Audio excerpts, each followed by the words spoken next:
Okay, no name Phil, thank you for the lurk. It helps every minute.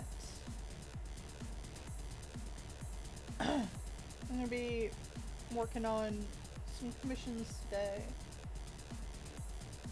I'm not gonna be doing this very long. I need to, like, limit myself.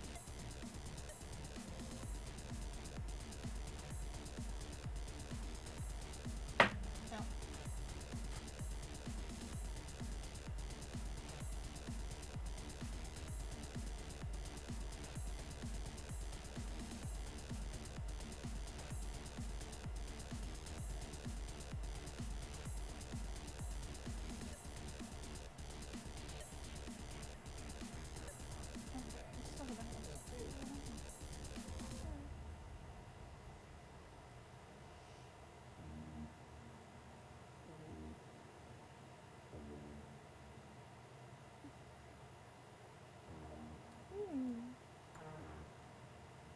I forgot that Streamlabs has new stuff. Need to play with that eventually.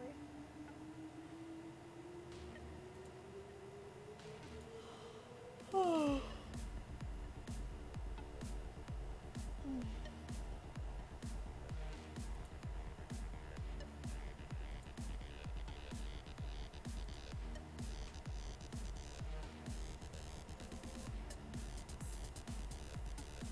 Yeah, I'm tired.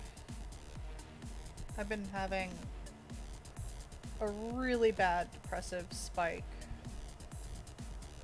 So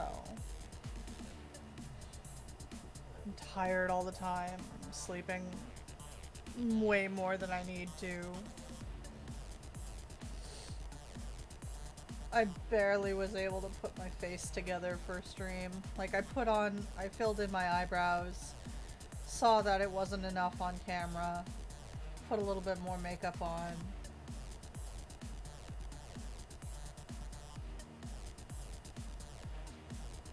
I mean, that's cute.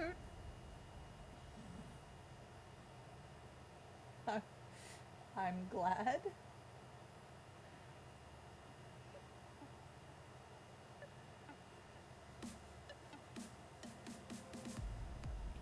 It's because you smell like human.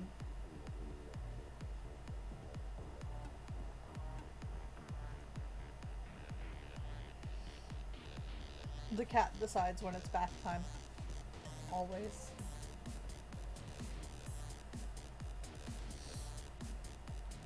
My cats are weirdly not around. I don't know why they're gone.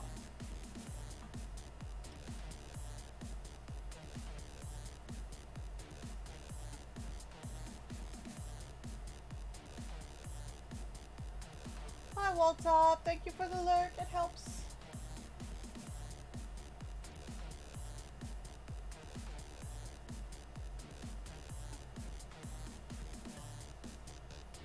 Yeah, but do you wear it on the back of your head? That's a little weird.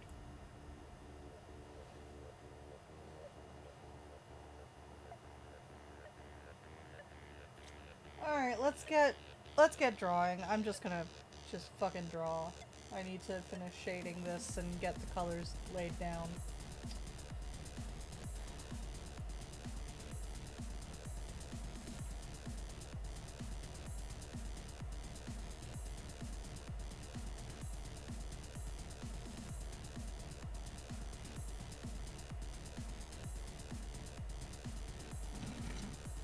See, that's your problem. You don't wear it on the back of your head. Also, your cat would much rather the back of your head smell like cat food. My cat's breath smells like cat food.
The Illuminati's here.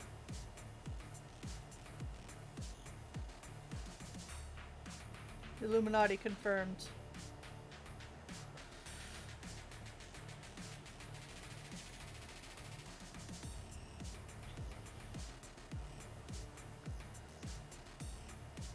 I'm trying a new format for my streams. I'm trying to, like, not burn myself out so much that, like, my depressive streaks kill my stream for, like, a week. Like, it just did. So I'm trying to do shorter streams. Still on the same schedule, though. Just not going to be going for as long. Like, I think I don't even know what the average is, but it seems like there's either the people that do it for like 8 hours at a time, or there's people who do it for like 2 hours at a time. And I think I want to be one of those people that do it for like 2 hours at a time, because like then I'm not injuring myself with the drawing for, you know, a constant amount of time. Yeah. Ultimately, I have to do what I need to do.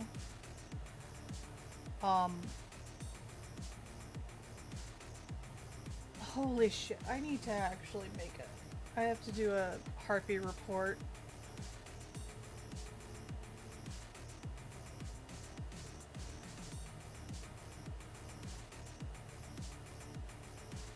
It's going to be fun to do, let me tell you.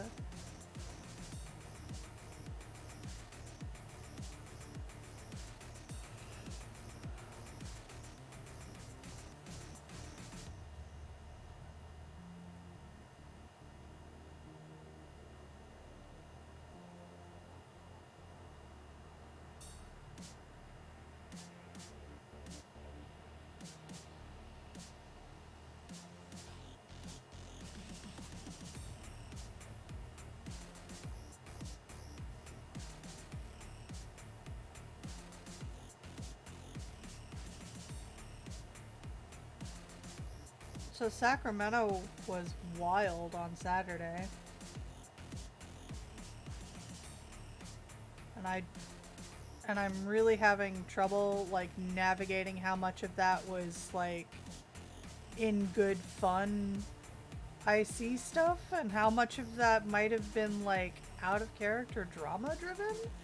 And like I have zero idea about the out of character drama that's in that area, because I'm like I'm a complete newbie there. Like I've been playing in the org for 20 years, but I've been on like the other coast, so I don't know like what stuff is going on the West Coast.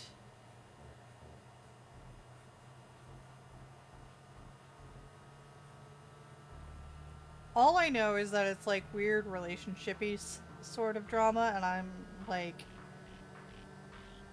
so not there for it unless it's in character.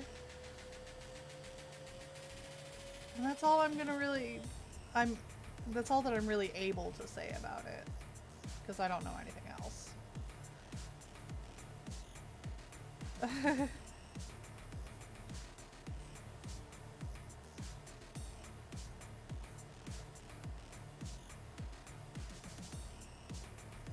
I was actually just talking about the other day how with games trying to go live again, which kind of misguided at the moment with the way that the spikes are going, but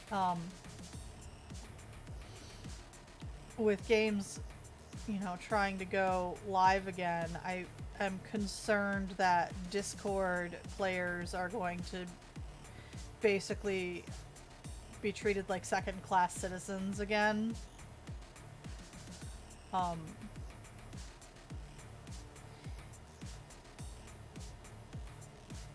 that sucks, in my opinion. because that should not be the case. Like, all players should be treated equally unless they're, you know, abusing people or cheating, or, you know, in which case they should be disciplined. Like they should have disciplinary actions against them. Um, but like, if you play the game and you play in the org, you should be playing in the org. Hi, Dirty Rat. I am just talking about my concerns as a Discord player, because now I'm like full-time Discord, obviously, because of my location and my inability to get to anything live reasonably. I can get there. It's not reasonable for me to do it. And that's where I think a lot of my argument, like, people say, well, you can still make it. I'm like, yeah, but it's not reasonable. Yeah, and like I said, I can navigate my way to, like, the train station and take the train to St. Louis and stuff like that. I've already had a couple of offers from just the Facebook group that I can crash there or something, and like, I'm also of the opinion that I would much rather, if I have to, I would much rather get like a hotel room situation, and then like I can split a hotel room with someone who's also commuting in, you know. So especially since it's like it's not exactly where some people are, and it's not exactly where I would be traveling in from or traveling to. So anyway, so I'll figure something out with that. But I was concerned that Discord players and Discord games were going to be basically treated as non-entities again. And like,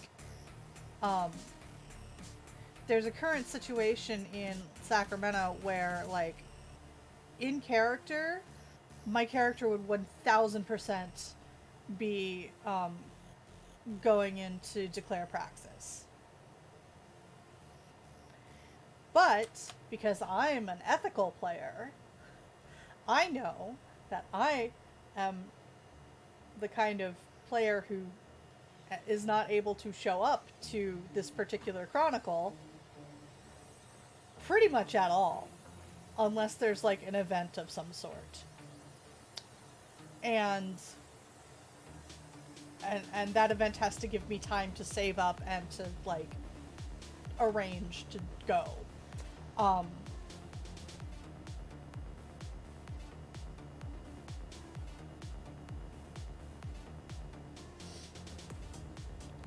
I mean, and that's cool. Like, I've heard more and more of the games that started playing Discord plan to stick with a game via Discord and game live. Yeah, and that's what I was thinking. Like I could do that. I could very easily do that. It just, a concern was brought to me that, like, because I'm gonna be honest, I kind of skirted the rule against pre-screening because I wanted to check in with the player out of character. The player of the prince out of character was having a really rough night. I wanted to make sure they were okay, and I wanted to make sure that if I went through with my icy action, I wasn't going to further traumatize or make them feel targeted. Because I could see from what was going on, like, and just the reaction to what was going on, I could see that it was quite possibly a very high stress time for them. So I checked in. I was like, okay, so my character might declare praxis. I want to check in with you and make sure that if this happens, you know, that you're not going to like have a nervous breakdown or anything. Like, I want to make sure you're cool. And, so, like, that's kind of where it's, where that conversation kind of ended, because they were like, well, it is what it is. If you do, you do. If you don't, you don't. And I was like, okay. I'm mostly just checking in with how you feel, like out of character. I don't want to contribute to more stress on your end. Even though I would 1000% declare praxis as soon as I thought was possible.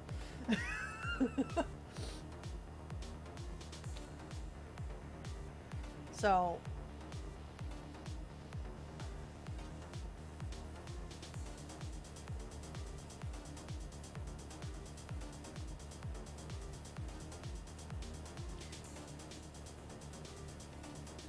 and that the issue of me being a Discord only player was brought up when I kind of touched base with the player.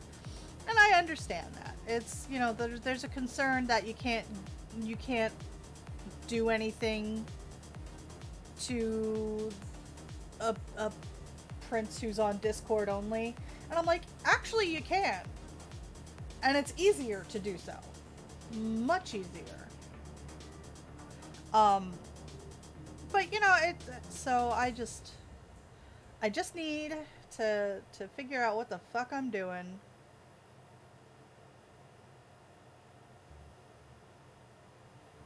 Well, okay, so like, I get consequences. I see consequences for icy actions, and I get that when you suffer those, you should not, out of character, get upset. However, I also understand how human emotion works, and I know that, you know, regardless of the statement of, oh, it's only IC, regardless of that, your brain will still process the targeting, the hostile social actions as hostile social actions to you. Now, you're going to have to, you know, logically step back and go, okay, this is in character. I can't let it get to me that much. But in order to perform an accurate response, it's okay to let that out of character, that brain's perception kind of run wild a little bit, so you have that accurate reaction. But the problem is that it's not often that someone's able to go, okay, I've reacted, now I can move on.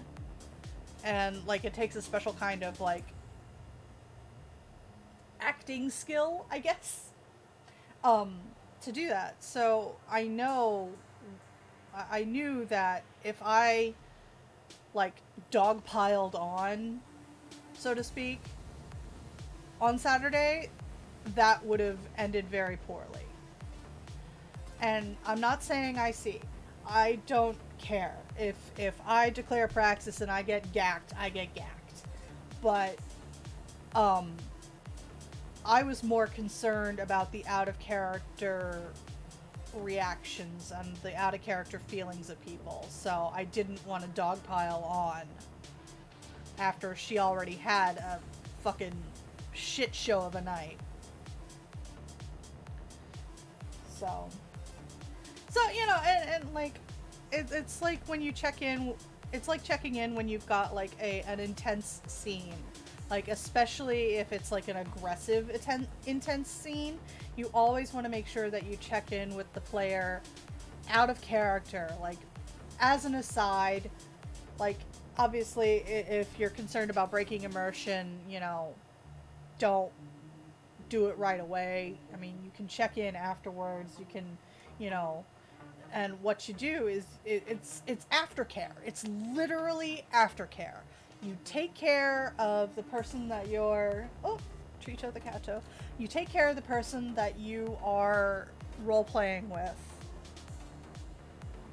so that you're both okay with what has transpired, because this is supposed to be a collaborative thing. You're supposed to, you know,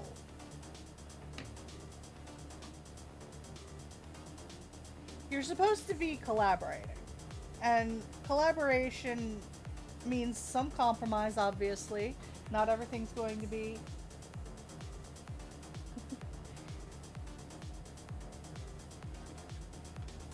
There we go. Got a treat.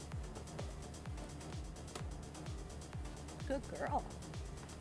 She's been a very good girl, though. She hasn't had a couple treats in a while.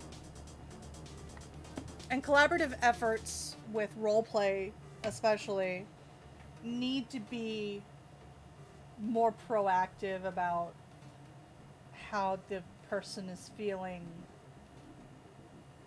outside of the in-character situation.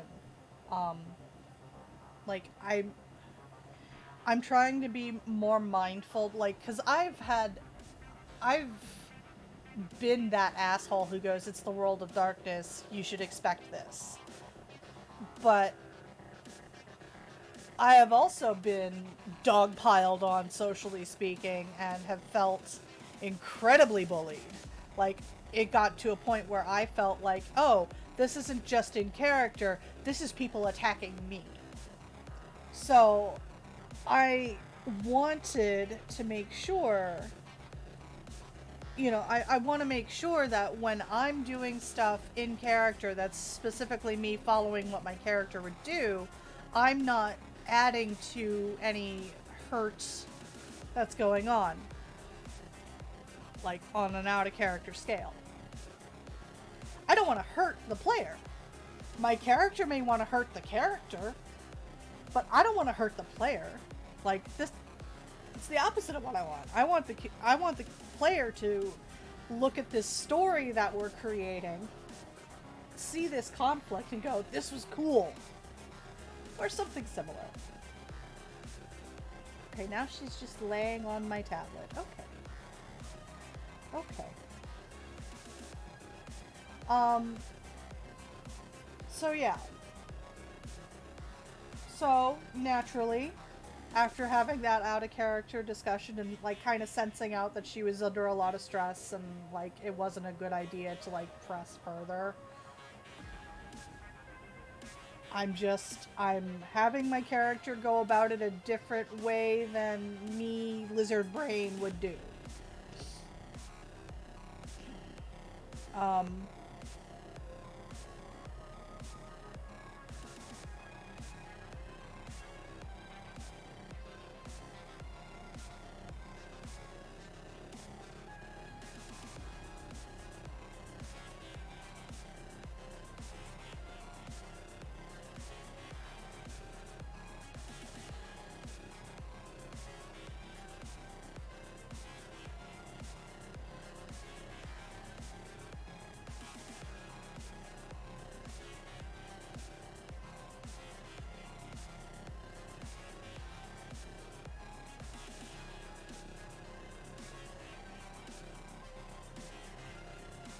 I don't know.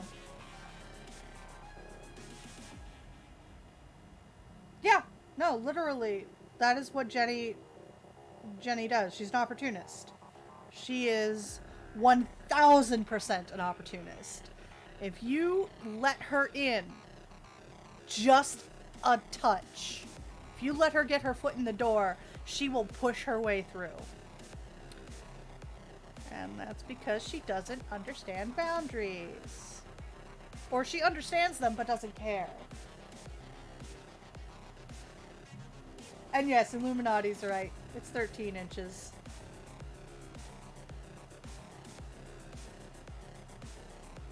Jenny's tentacle is 13 inches.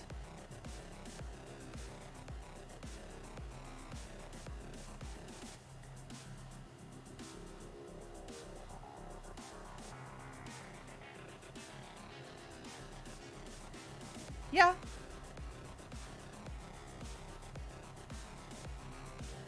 I was when I made this little like quirk about Jenny, I kind of was thinking about, like, okay, so what's kind of terrifying for women but enticing for, say, a gay man? And I go, a big dick would be kind of intimidating for a lot of women. So, you know, I went with that.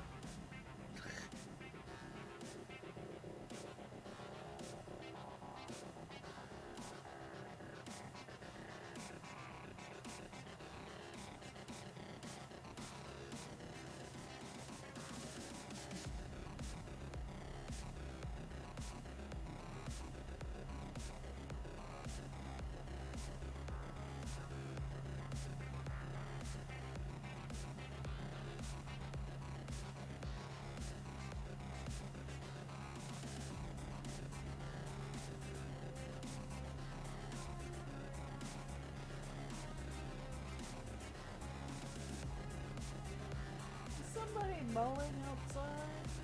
Yep.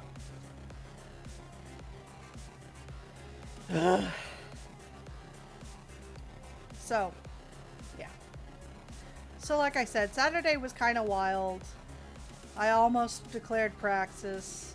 Thought better against it for OOC reasons, like as in I didn't want to dogpile on the player uh, when she was having problems. Uh, like obviously, if it became apparent that there was some stuff that was like out of character driven, so I just didn't want to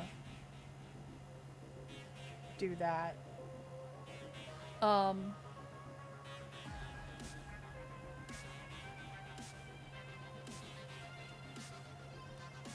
yeah.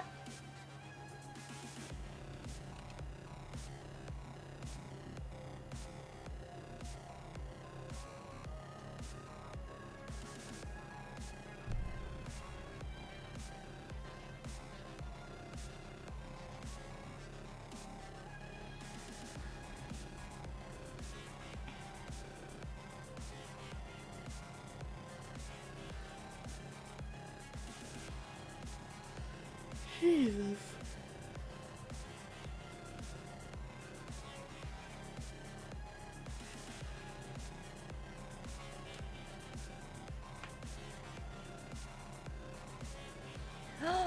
Oh, that explains a lot. No, Astrid, that is...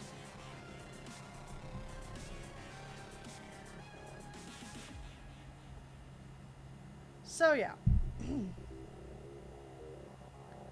Oh, you know what I need to do? That's what I should do.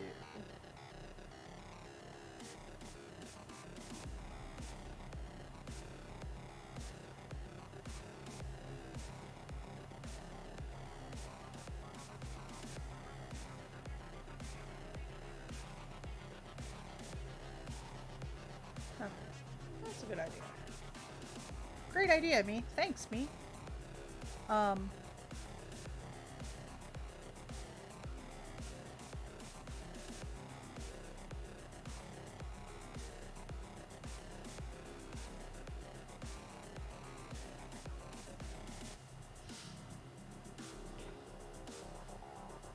And it might happen.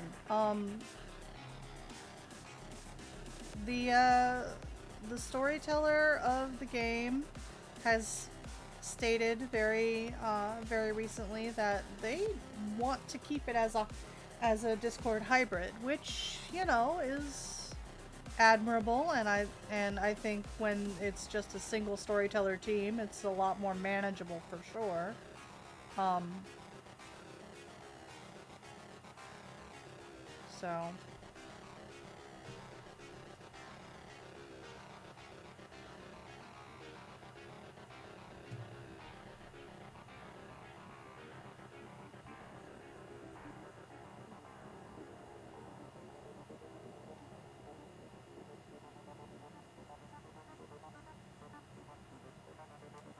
I'm not liking how this is going.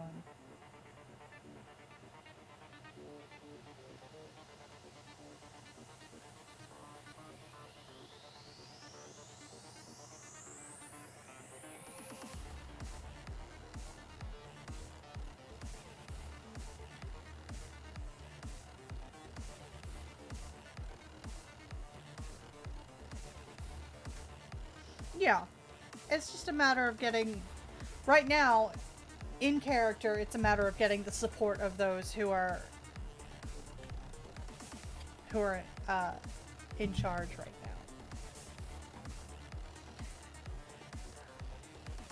And that means sucking up to the guy, to the prince's paramour. He himself was prince once, so it's one of those things where it's a bonding point that I can get in with.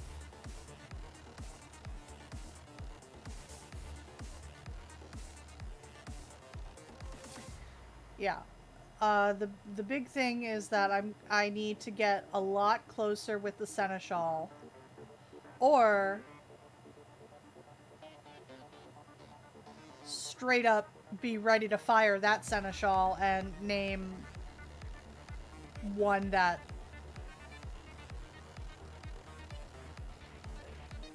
name a different one that will definitely cover the criteria that I need. So, and you know, for all I know, the second I go, I declare praxis. I could get, you know, true Bruhad until death. For all I know. So.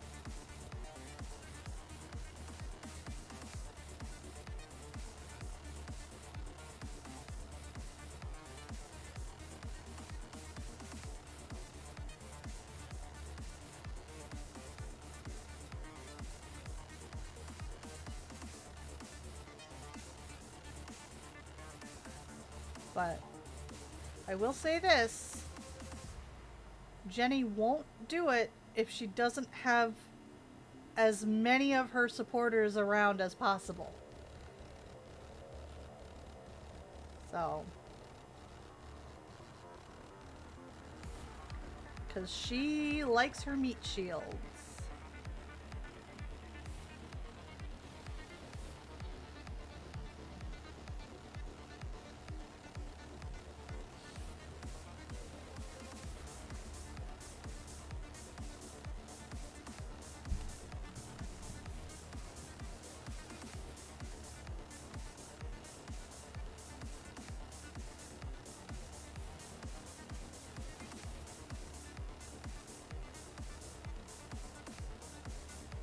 Yep.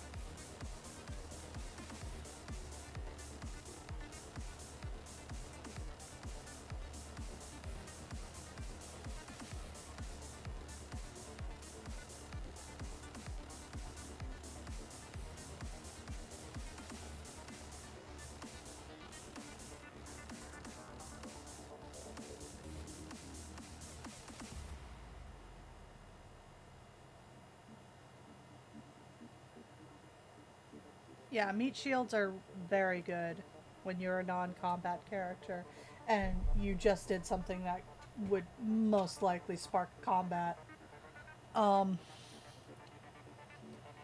that is why the majority of Jenny's paramours are, you know, characters who can beat the shit out of things. Yeah. Jenny's not scary for who she is. Well, okay. Jenny is scary only because of who she knows, not because of what she's capable of. In fact, most people don't know what she's capable of. So there's that.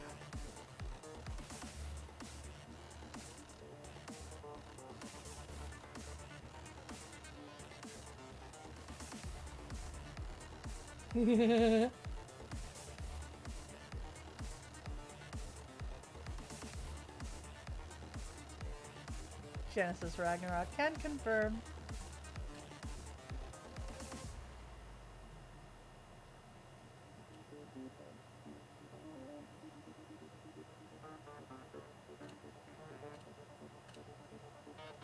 Yeah, the scariest thing about Jenny is that nobody really is sure what she's capable of. But they know, but everybody knows that she knows people. So, it's like,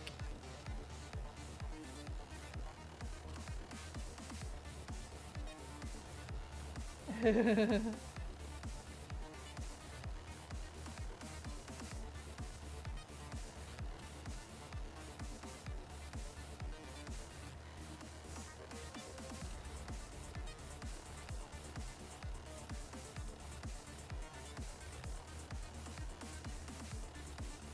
hey, anybody want to help me take Praxis of Sacramento?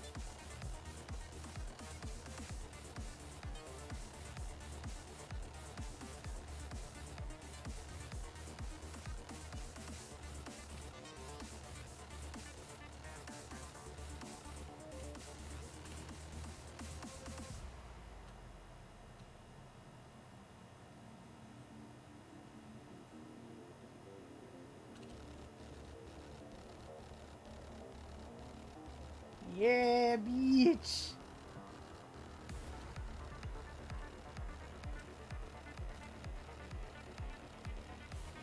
Yeah, those boons are kind of worthless at the moment. Things happened, honey.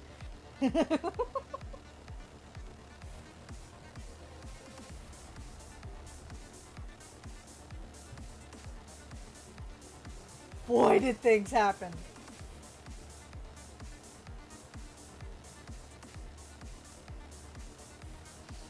Okay, so the Chief Archon to the Tremere Justicar came visiting in Sacramento on Saturday. Went into a meeting with the prince. Came out, and as I was hitting on some random brouhaha, as I was like chatting up a random brouhaha, the Chief Archon and a couple of other Archons come walking up, and they go, "Your prince has impeded an investigation from Justicar Lotharius." Hang on, I'm gonna pull up the actual Discord because I can still access it right now.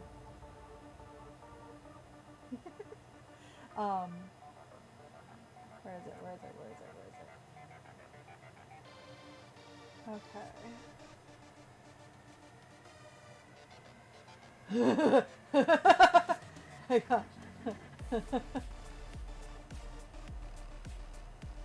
Here we go. Prince Moira O'Reilly of Sacramento is officially seen as having impeded an official investigation by both myself and Archon Hajime Kojima. As such, please note the following per my voice as right hand of Justicar Lotharius. As I am honorable, Moira O'Reilly will no longer be seen as dedicated. As I am distinguished, Moira O'Reilly will no longer be seen as indomitable. As I am just, Moira O'Reilly will no longer be seen as trustworthy. As I am respected, Moira O'Reilly will no longer be seen as dedicated. And as I am dedicated, Moira will no longer be seen as feared. This is the will of his Archmagus, Justicar Lotharius. Please note that we are removing Mr. Mark Graves from this domain, as his safety was also threatened while on Elysium this evening. Thank you for your assistance on this matter, Harpy. You may log a trivial boon from myself to you for the service.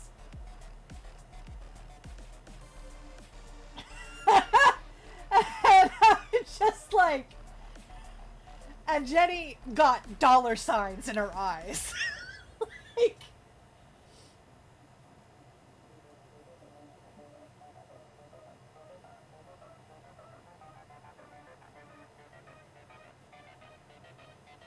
Like, immediately I was like, now's the time for Jenny to do a bloodless praxis. Literally, this would be the time where she just goes, I have more status than you. I'm taking praxis.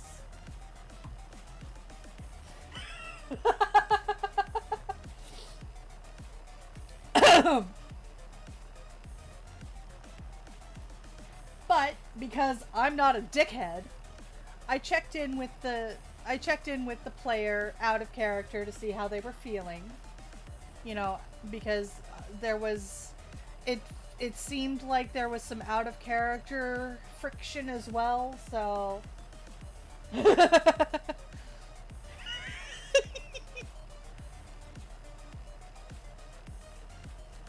so either way, this week is going to be fun on the lists because I have to fucking do all this shit.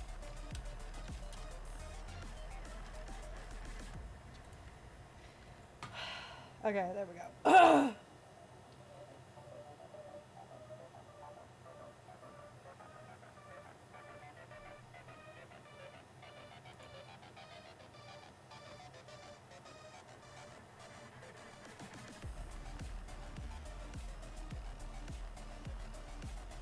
Alright. Cat.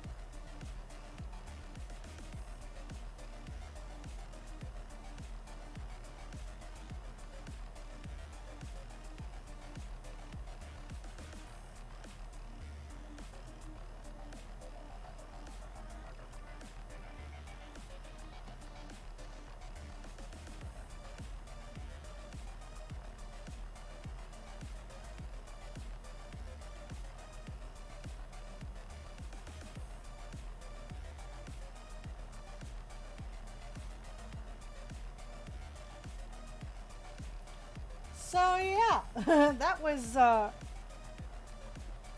interesting evening, and okay.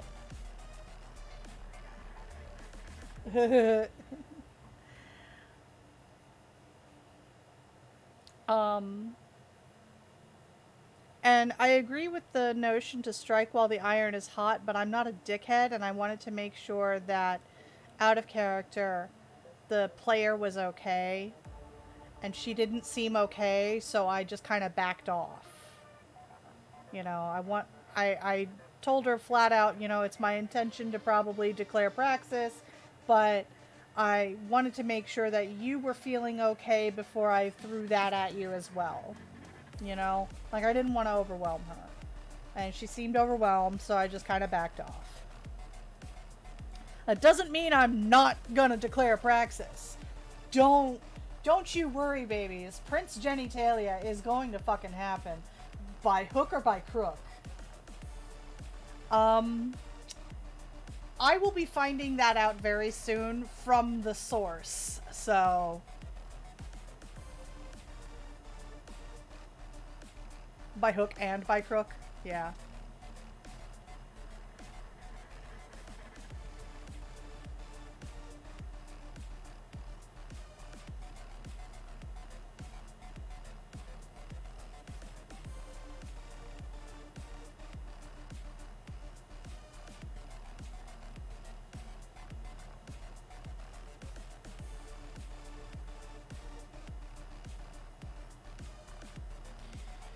Ooh, it is stretchy time, isn't it? Thank you for the stretch, dirty rat.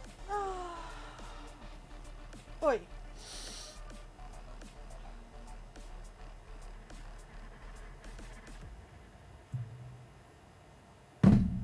Astrid, what did you just knock over? Knocked over my speaker.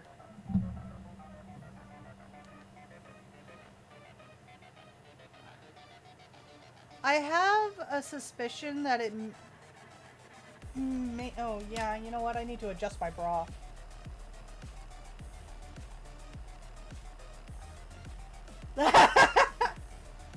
Yeah, that worked out really well for the Fiona situation. I know how that played out. I'm not doing that. Astrid, would you stop? I know how that played out.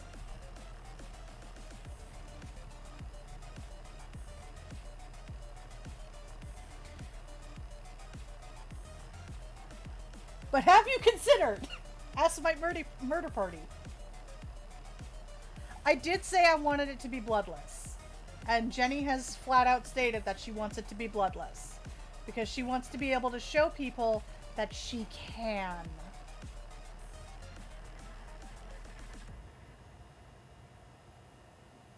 Bloodless by force.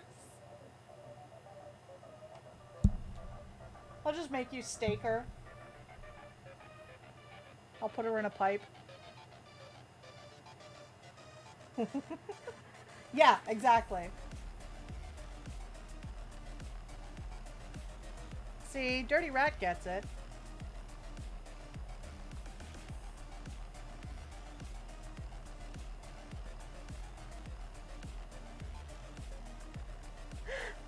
And I love you for it.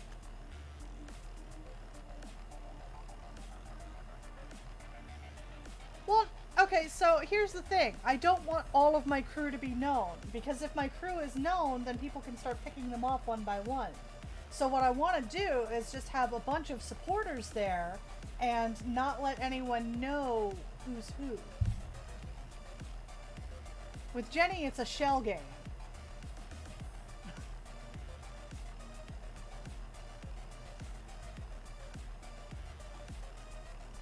I am kind, Leonidas. Oh god, now I want to watch 300 again. Xerxes was the best part of fucking... Xerxes was the best part of 300. I'm sorry. That and Lena Headey. But, yeah.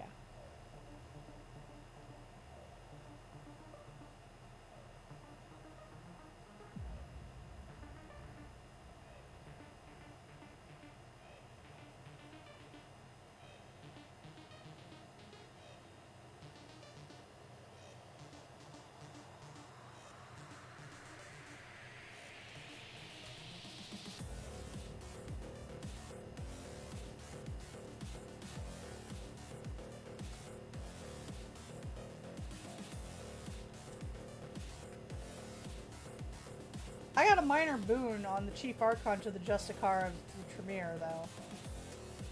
I could use this.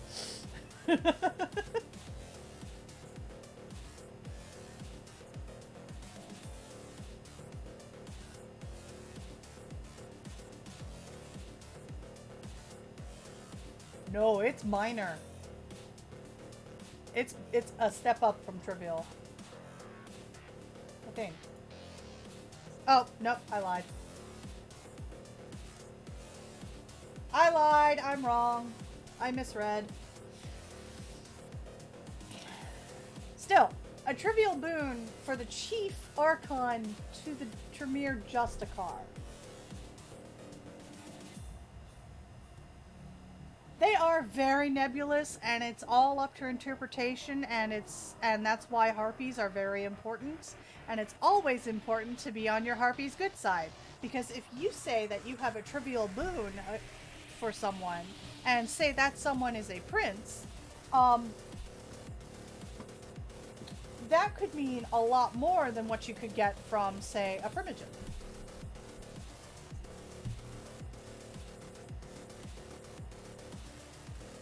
Thank you for coming to my TED Talk.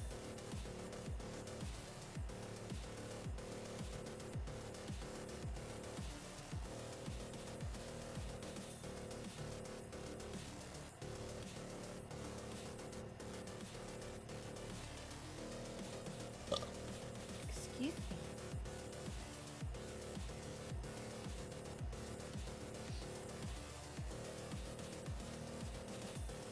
But I think that the Praxis thing, like, given the way that Jenny doesn't really quite know the lay of the land in Sacramento, I can see her hesitating just to, like, one, get support from the rest of the court in general, and then two, getting support from her elders underground. Because if she knows that those two are supporting her, she's, you know, unstoppable. Because one of them is fucking old as hell. Like, we're talking Greek. We're talking Greek mythos old. So, if I can get, like, the support of some of the elders, you know, then, yeah.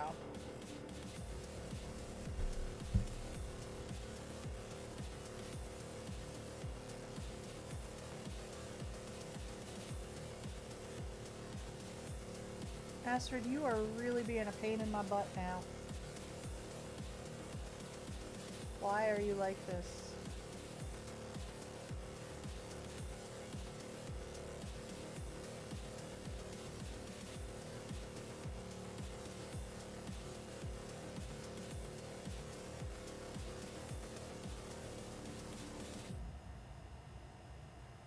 Trivial is, you know, It depends on the scope that someone views the thing. And if the harpy views something as a trivial matter for someone, they can very easily just say, yeah, that works.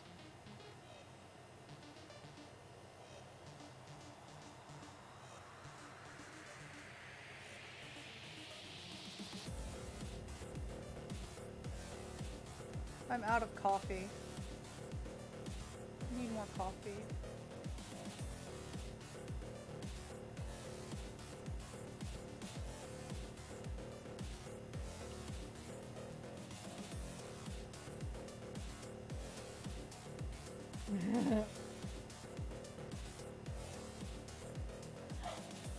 Jenny is technically very upset with Moira because of the way that Moira's been kind of treating her like a whipping post. Because she's, you know, not stuffy and proper. And Jenny doesn't take kindly to that shit. It's like, you're in America. Deal.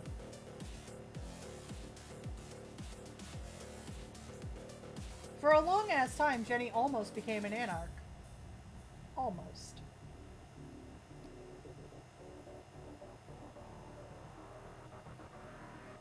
And then someone named her fucking Harpy, and she was like, what?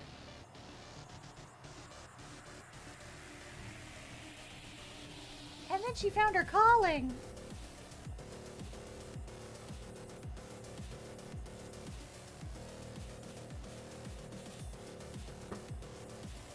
No, they don't. Jenny didn't either for the longest time. She didn't give a shit.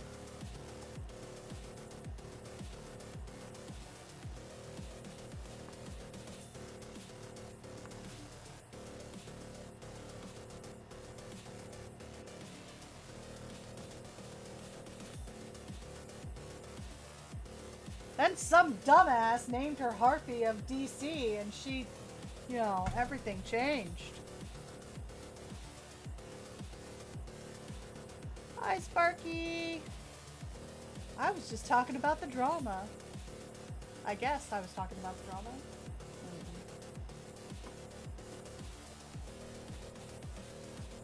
I was talking about the drama from my perspective, which really isn't much drama, honestly. Everything changed when the Camarilla attacked. It's like the Fire Nation.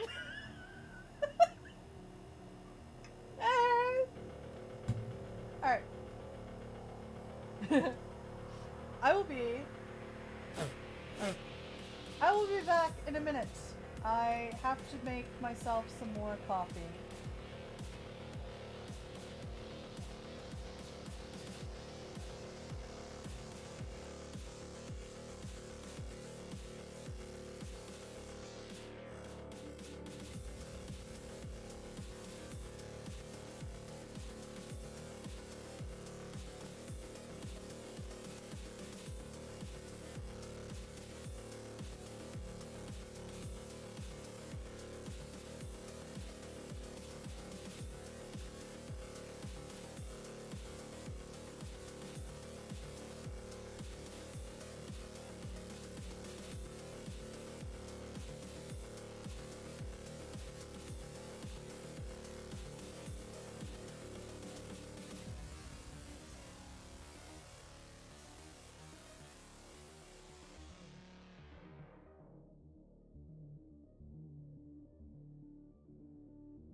coffee is very vital to me right now because, like, literally, it's the only thing keeping me upright.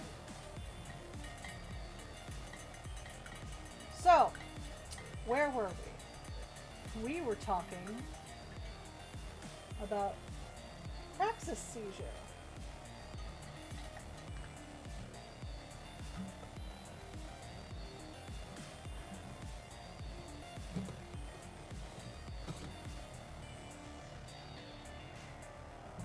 That's normal for me.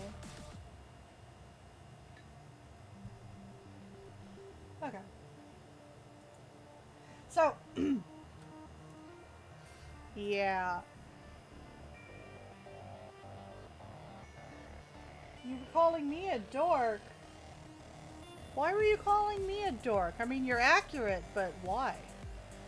Why this time?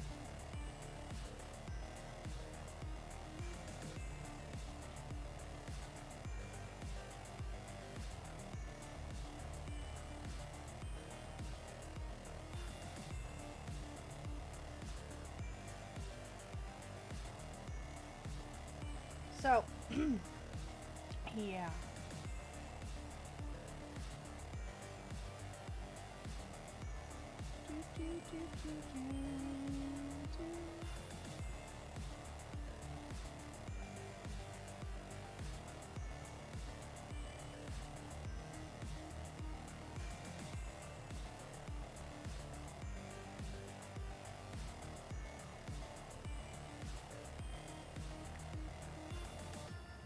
Did I do the right thing?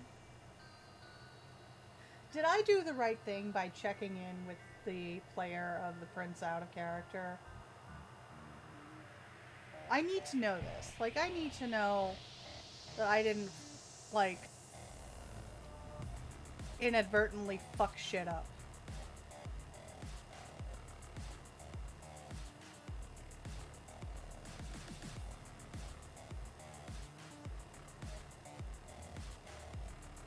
Like, because I, out of character, know that the player's on their way out.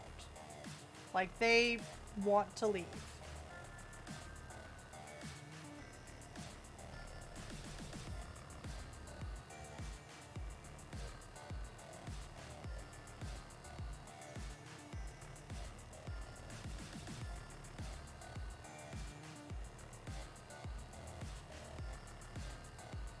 But, like,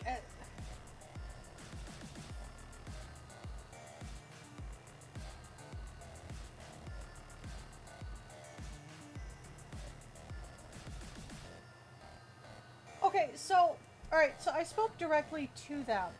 You know, I was like, I want to make sure that you, out of character, are okay, so that I don't dogpile on you.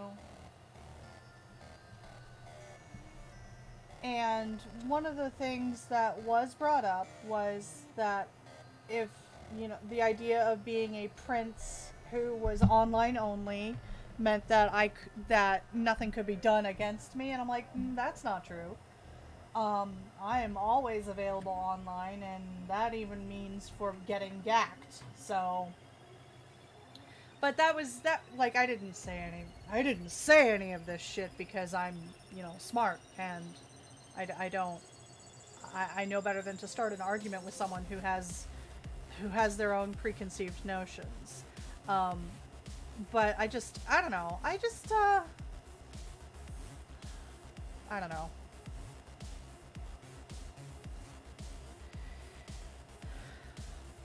Like, because they hinted at, oh well, this technically is pre-screening, and I'm like, you were the one who, when you said that you were leaving, you wanted someone to step forward and be like, and be able to take praxis. I'm sitting here going, I wanna. Hello, hi, I'll do it. Um,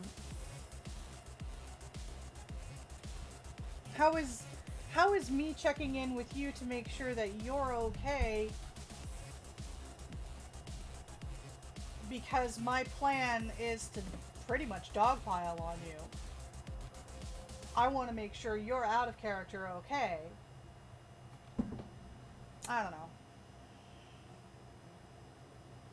Because, like, I'm not gonna lie, the in character of it all, it's 1000% dogpiling on her. Because she's weak right now. Um, so. Oh no! Hang on. Had a moment. Alright, there we go. Had a moment. So, you know, it's like.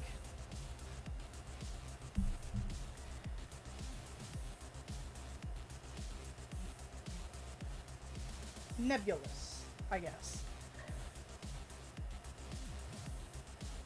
They are absolutely an important aspect of LARP, and I wish people did more out of character check-ins more regularly.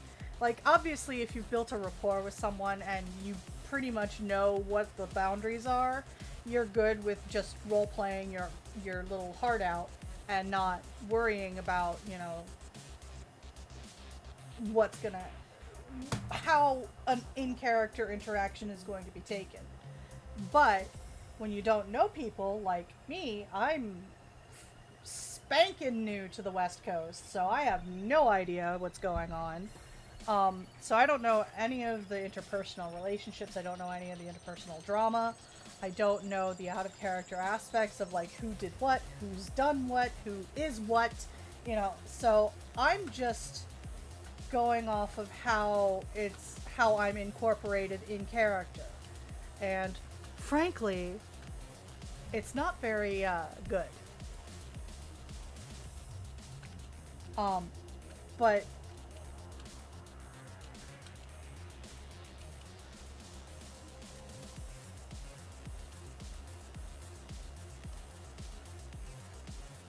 you know, Saturday was a rough night for the player. And I don't know any of the reasoning behind the out of character issue. I don't know.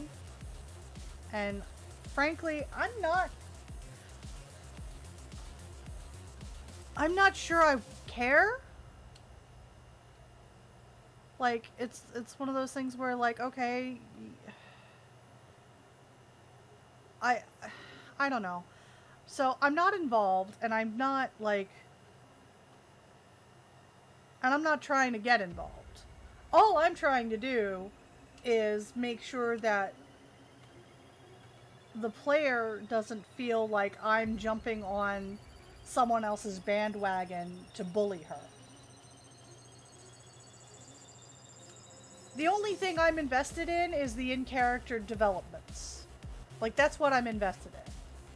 Like, because my dumbass character has wanted to be Prince for a while now. Since she got snubbed by the Ventru in Northern Virginia.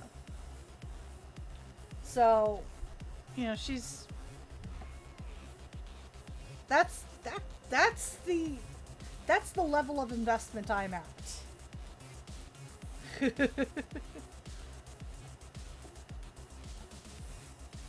Look.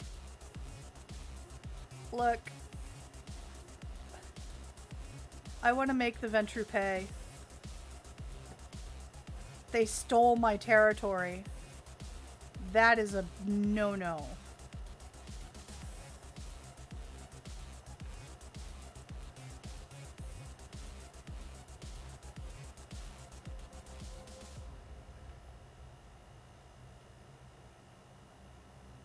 They stole Nosferatu territory. And that's how she perceives it. That's how she's gonna perceive it.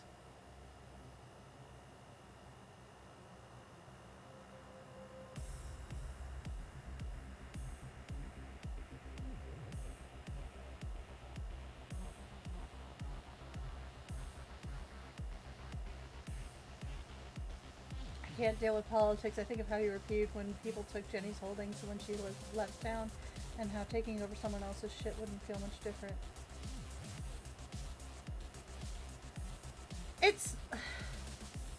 It's not much different, honestly. However, like, part of the thing with Jenny is that it's against her path.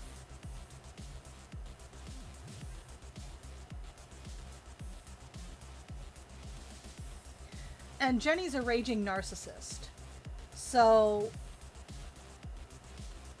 she doesn't care what she does to other people as long as she gets her way. And if her territory is encroached upon or fucking stolen, then obviously that's a path violation and she frenzies. Like, straight up, no chop, frenzies. So, it's a problem. But I'm out of character, I'm more peeved about the way it was done than about that it was done. Like, it was literally the STs came in and said, "Oh, Clan Ventru as a whole took your stuff." And I'm like, and I wasn't signed in as Jenny. I was signed in as my other character. I, had no intention of playing the other character. I had no intention of playing Jenny that evening, but I still had to deal with Jenny's stuff. And that bothered me. And it was literally, well, there's nothing you can do. Like, it was, you can try to fight with your influences, but it's the elders of Clan Ventru. And I'm like, okay, I guess then I won't do that. Like, it literally goes against my path not to fight for it. But I'm not going to slam my head against a brick wall when it's very obvious that the storytellers want me out. That's where I was pissed. It was a very different situation.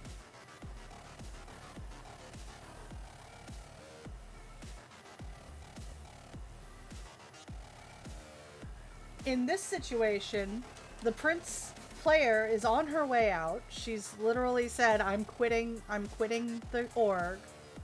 I want someone to step up to take Praxis. And I have said, I'll do it. So it's very different.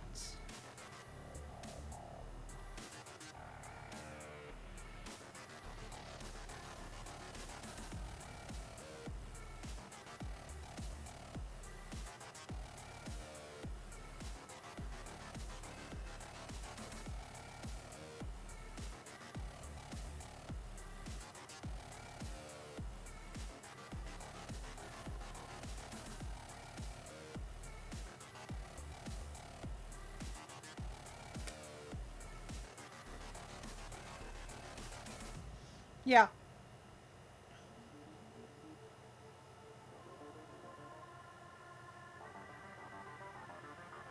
Well, and like I said, this was the storytellers flat out telling me, no, fuck you. So.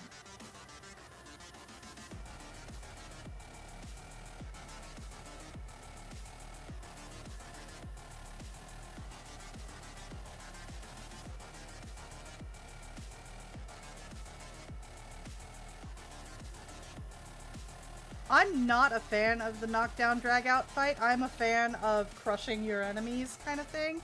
But I also understand that I don't play a character who can do that. I play a character who might be able to do that kind of socially, but otherwise, it's not gonna happen. You know? So.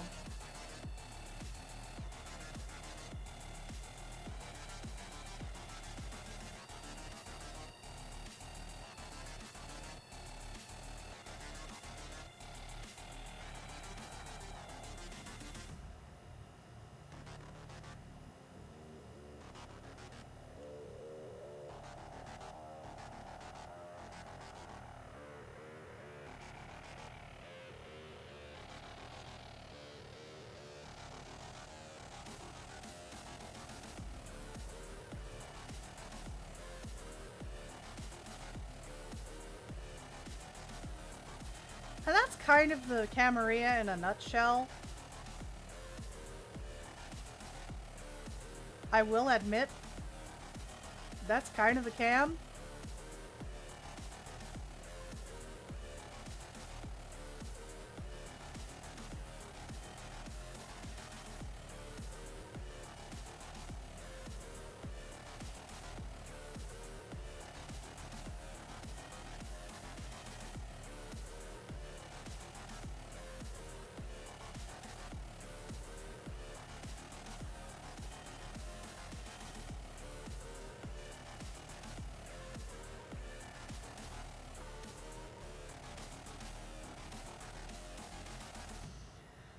I don't know. When I'm the one doing the crushing, it's fun. Does that, does that, does that sound bad?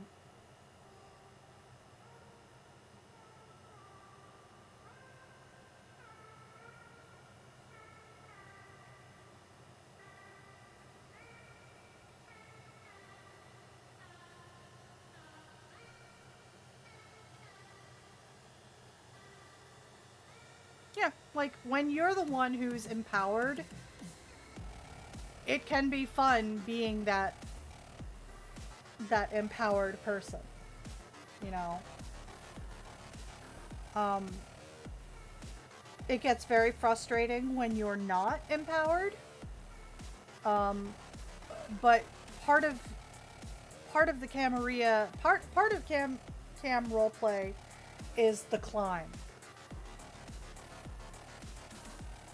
or the descent. It's about the climb to power and the descent into madness. And I think that's why I really like Camarilla RP. Like, I like cam genre because of that. You know, once you're at that peak of power, then it's just fun to be a dick. But I try not to be a dick. So so I just enjoy myself with the interpersonal stuff. And like the power dynamics that happen because of someone has X amount of standing and they want to do X thing with you. You know, it's like there's it's enjoyable on an interesting level.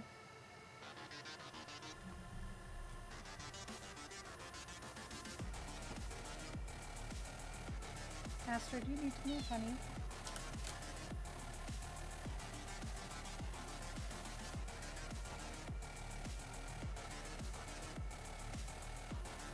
Yeah.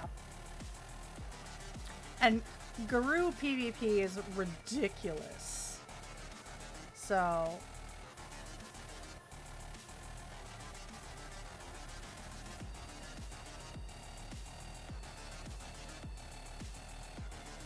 and like that's the thing with Cam RP. You have to obviously struggle with others who are more powerful than you or have more standing than you. But at the end of the day, you can be equal in physical or supernatural power.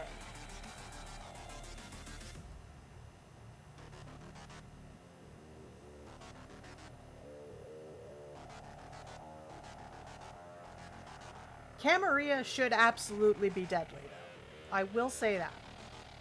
It should absolutely be deadly because of the strict rules, because of the elders, you know, the city, the court of the city is supposed to be like elders. And generally speaking, it's designed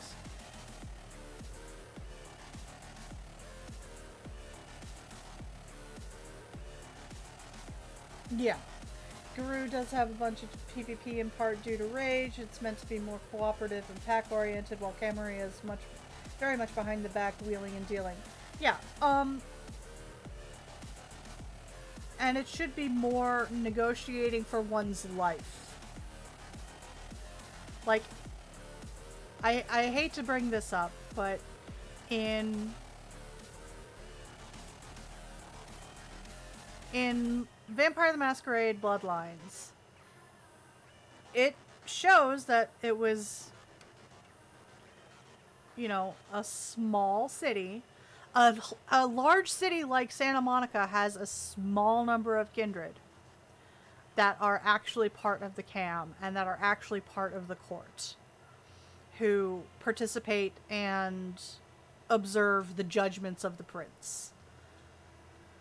The rest of the city is, you know, you're handling anarchs who are, you know, causing trouble. You're handling encroaching Sabbat packs who are causing issues.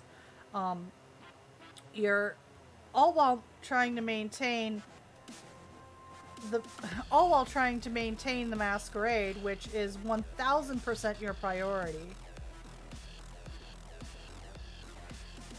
And honestly, I want there to be more caution with how people speak at Elysia.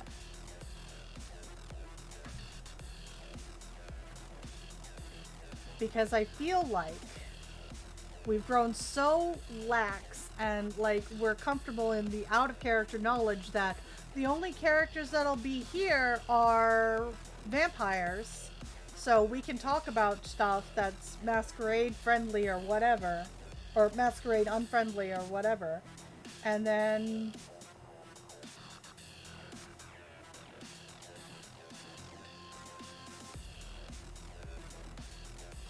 nothing happens. Which is why I'm not terribly upset about the Ratkin situation, because I mean, Jenny didn't do anything, but other people did. Like, I'm more annoyed with the Ratkin situation because she got like kind of held accountable.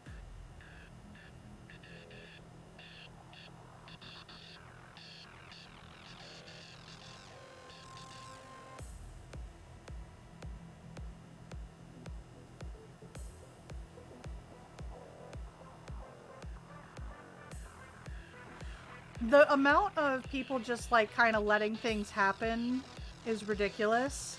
Like, if I had more desire to run chops constantly, I would be constantly checking auras for like creature type and what have you.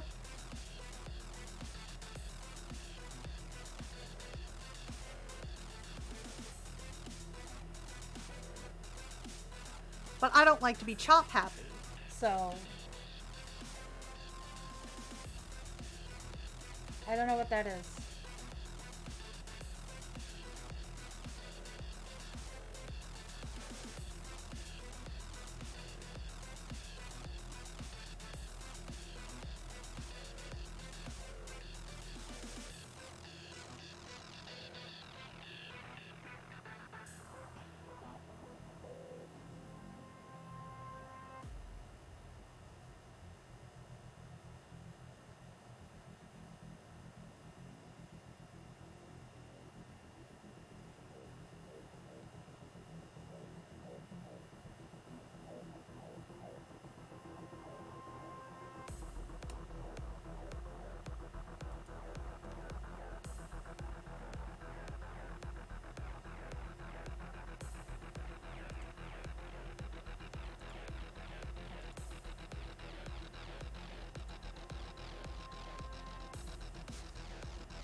Sorry, I'm checking a reference.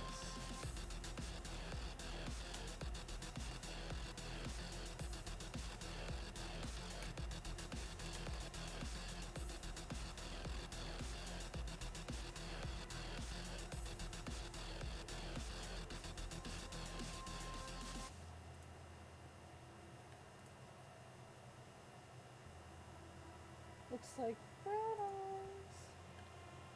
Red eyes.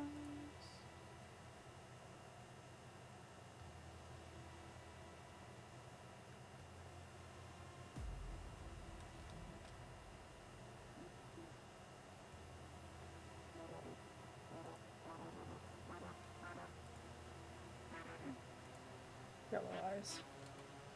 Do like a golden yellow brown. We can do that. We can do that.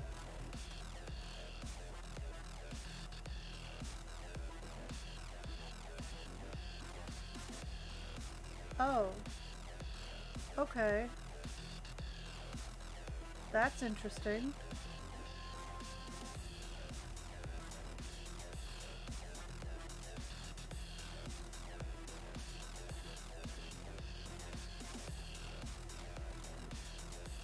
Astrid,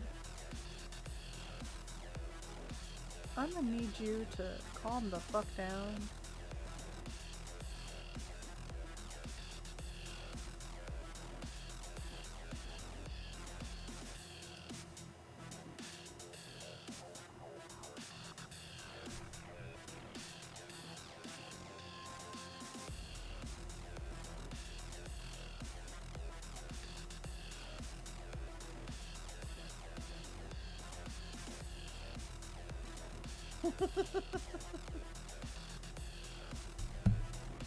She does always choose violence. She is 1000% my cat.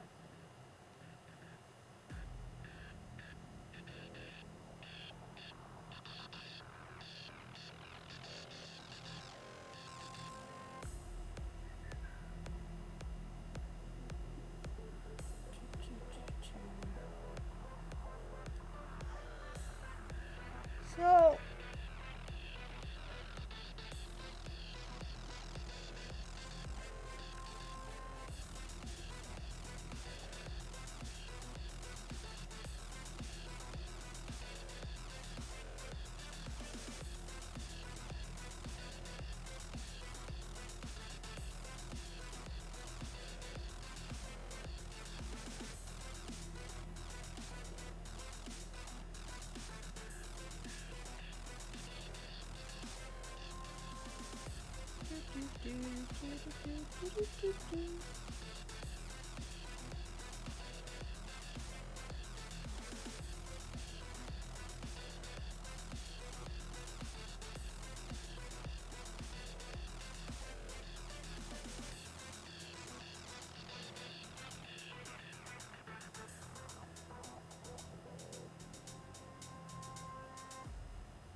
do.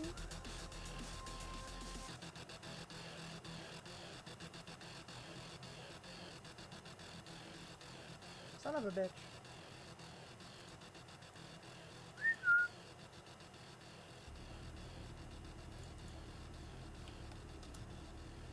Okay. So yeah, I'm kind of dealing with the fallout, I guess, of like the wild out of character drama that is apparently fueling in character drama, and I have no idea what's going on. So.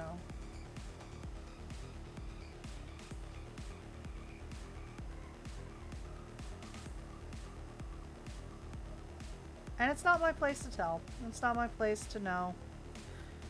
I just wanted to make sure that people are okay on an out of character level. Found out they weren't. didn't go through with my big IC plan.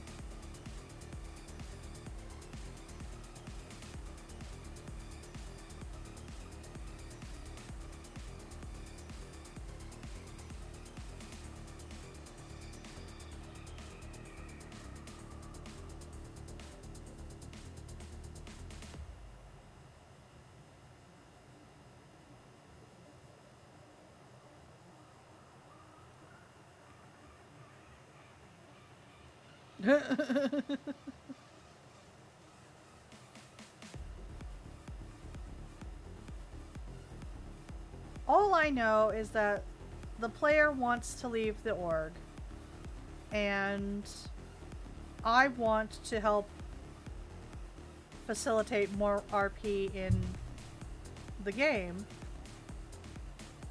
And I'm more than happy to take over.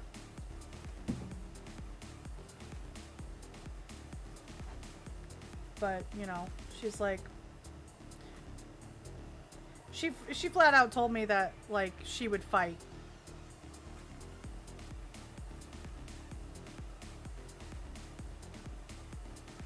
I'm like, okay.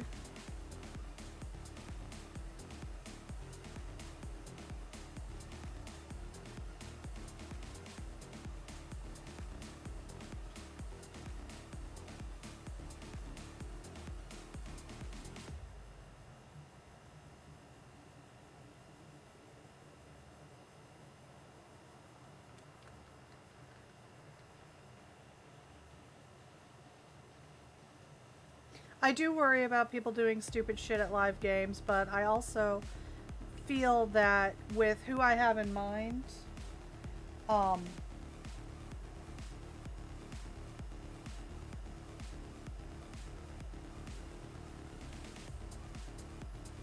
don't know. I don't know about the praxis part.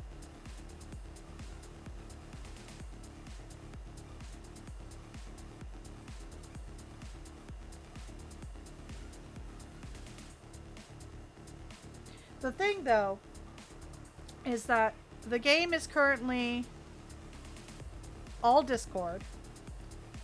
The staff of the game has essentially said, you know, we're gonna stay Discord for a while, and I like the idea of staying hybrid. So if someone tried to declare praxis on me and did something like, and she has to show up,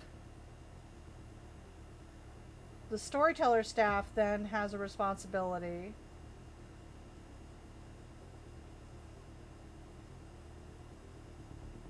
to go, like, she shows up.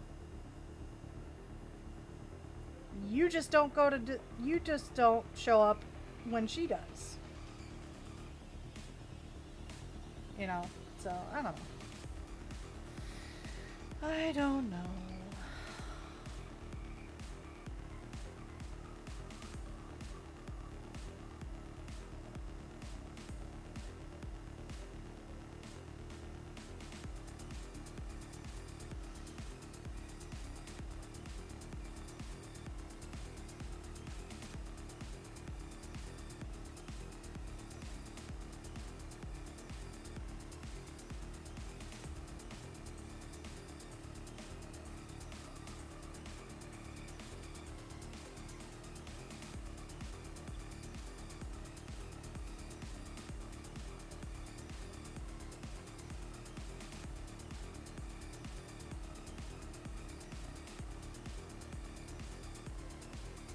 Yeah, and like I have two options for Seneschal.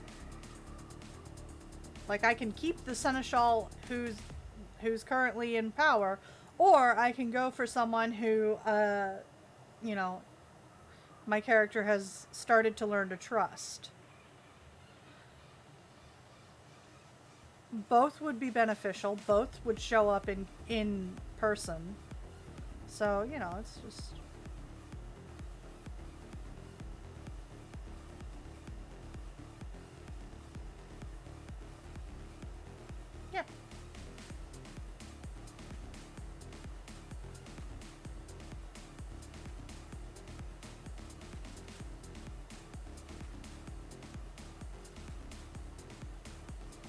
It can be done, and the fact that, like, it was almost kind of out of hand dismissed, like, my offer, because being Prince is like being a narrator.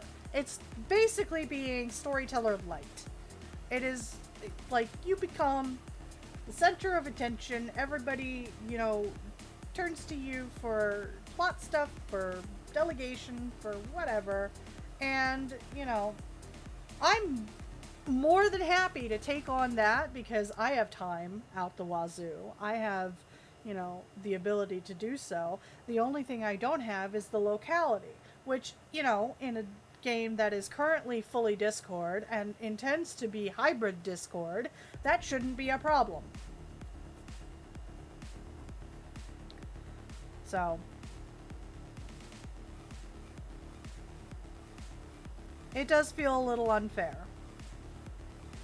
But I hadn't really thought about it like that until just now.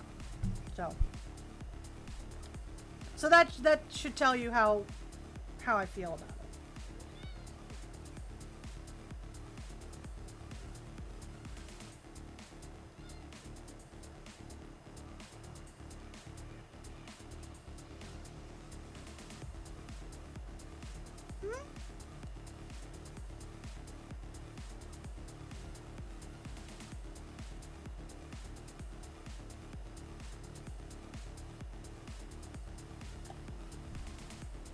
Yeah.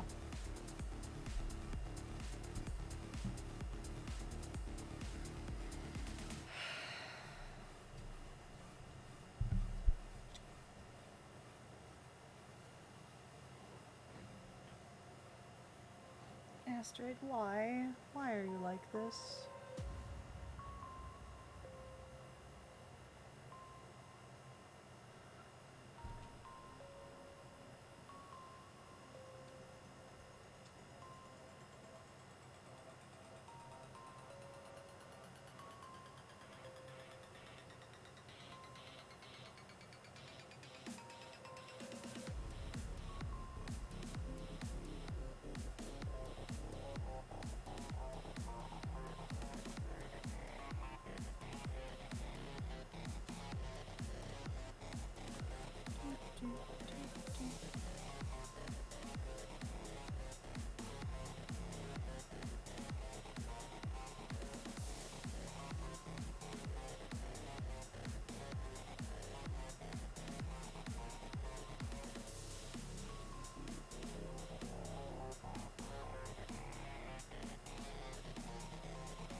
So, I don't know what I think about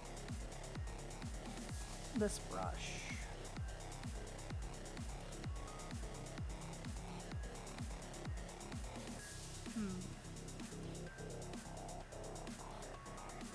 Does it just look... Oh, it doesn't look bad when it's... Okay.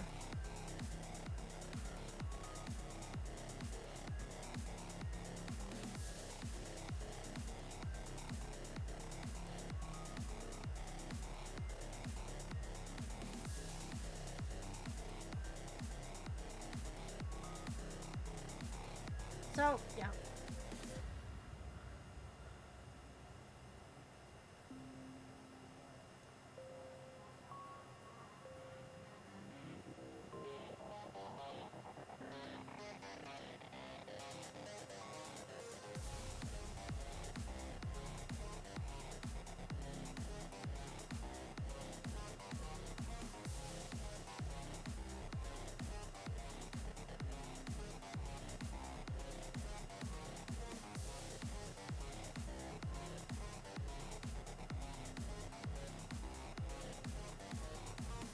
Getting in the zone now.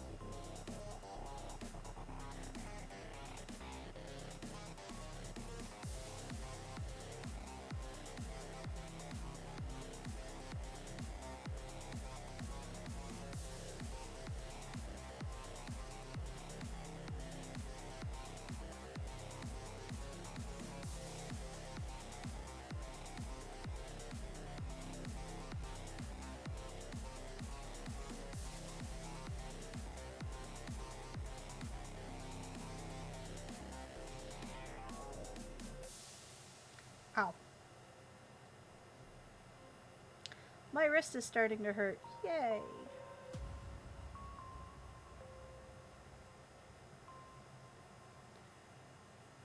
I love that for me.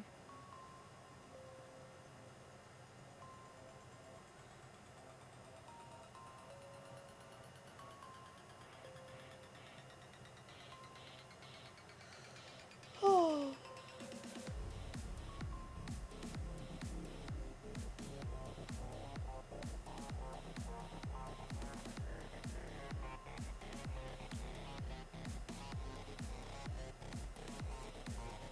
Do.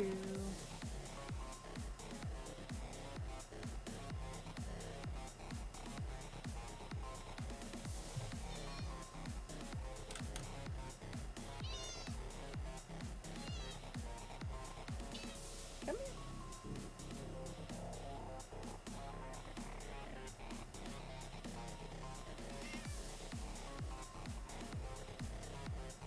Speak into the microphone.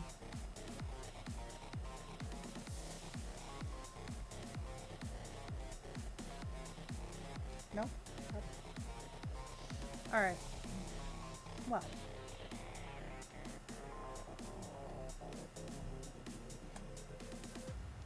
So this is what I've got going on. I'm trying to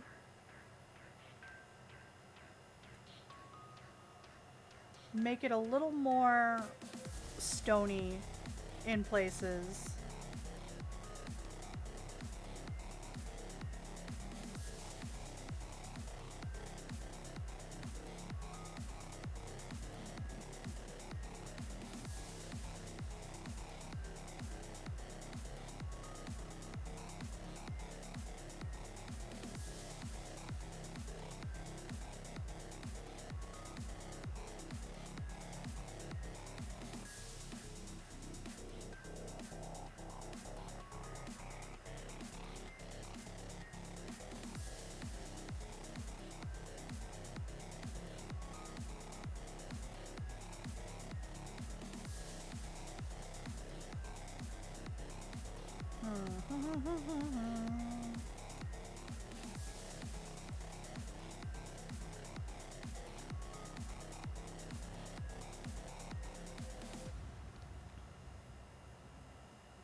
Do.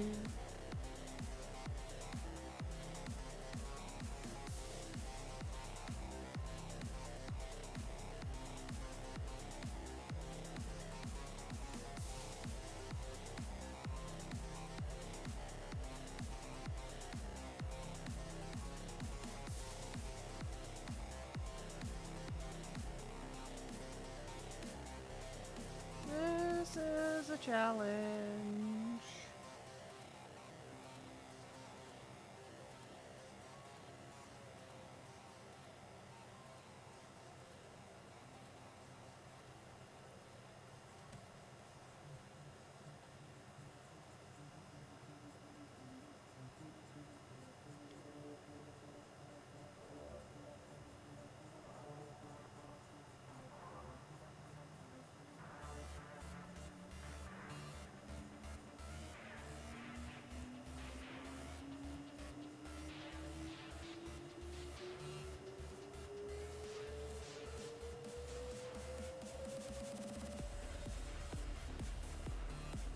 Do do do do do do.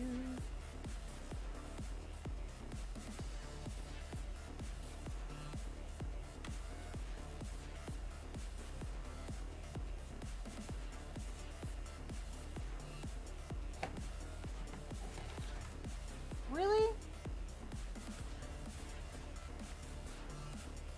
She just knocked my mouse off the desk. God. Why are you like this, cat?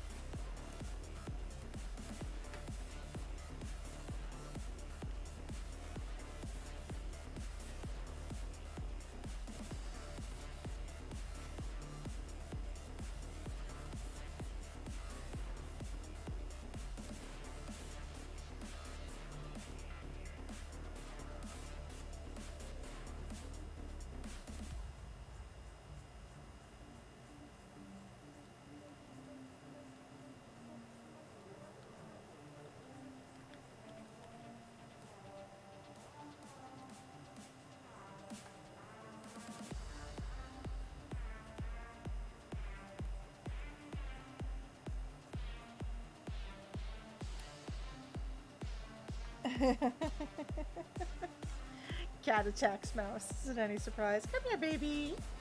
Yeah. Treat the cat.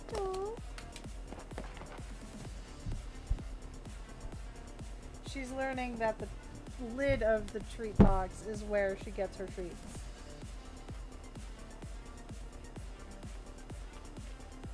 There she goes. Good girl.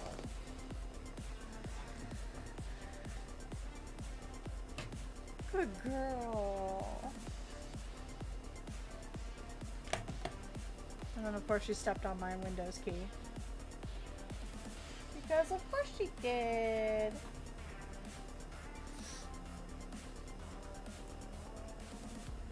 Do do do do do do do do do do do do do.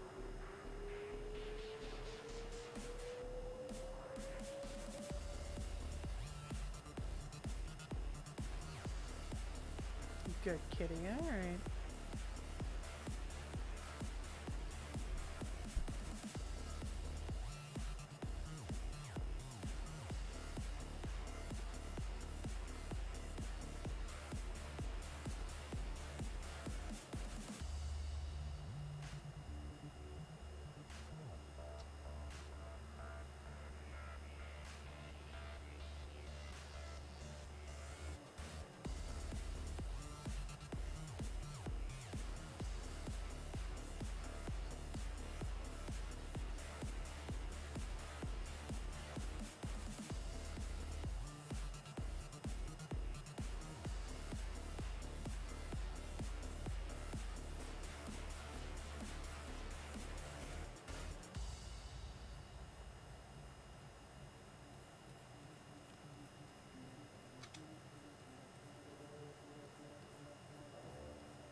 So, because my wrist is kind of hurting, and I'm almost done with this little bit here.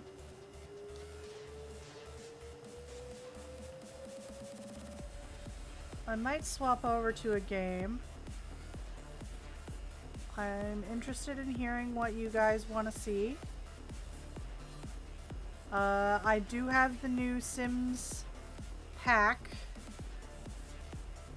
so there's that.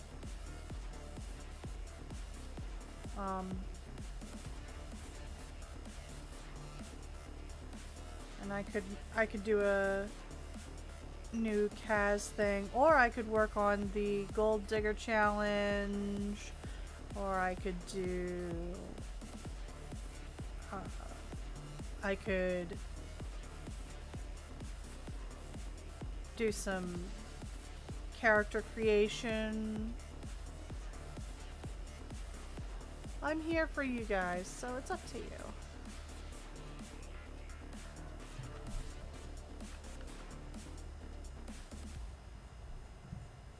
Astrid, why? Oh, I'm sorry. She's nuzzling my frickin' microphone now.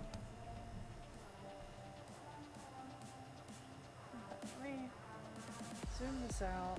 Alright.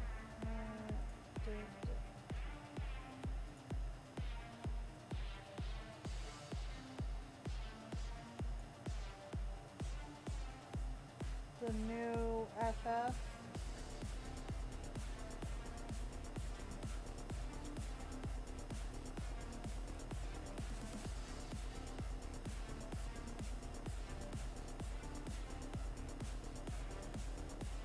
I don't even know, honestly.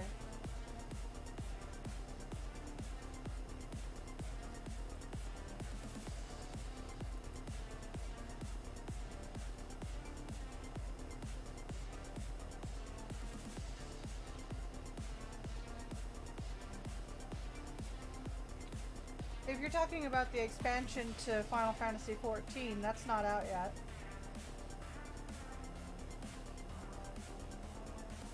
There's a new patch, but there's not a new expansion for 14. Yeah! That's not out until November.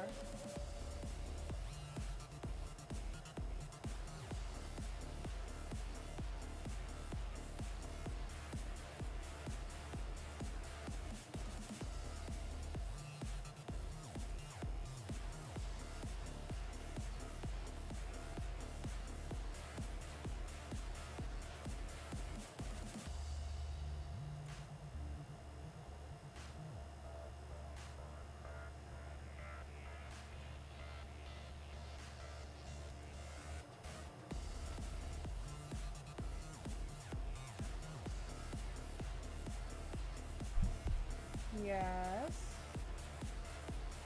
What are you snapping?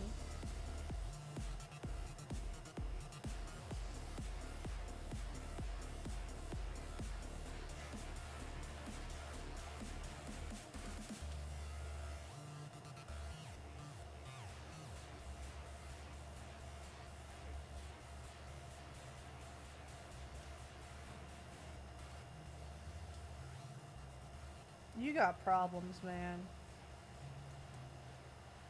X2 is a problem.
Yeah, what video games did you guys play when you were growing up? Let's make me feel old. That sounds like a great plan.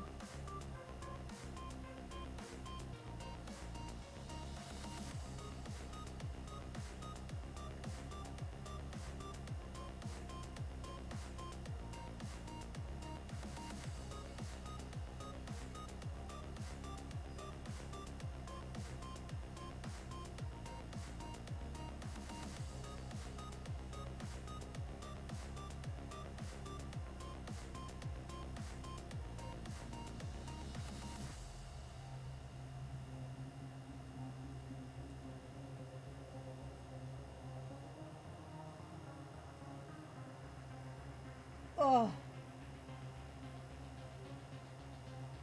Okay.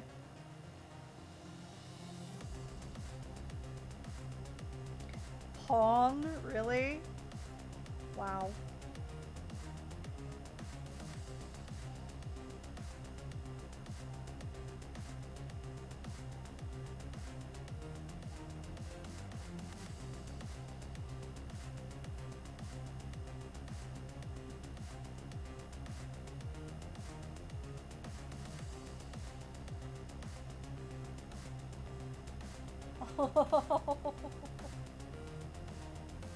Okay, Soul Calibur, Final Fantasy. Jesus.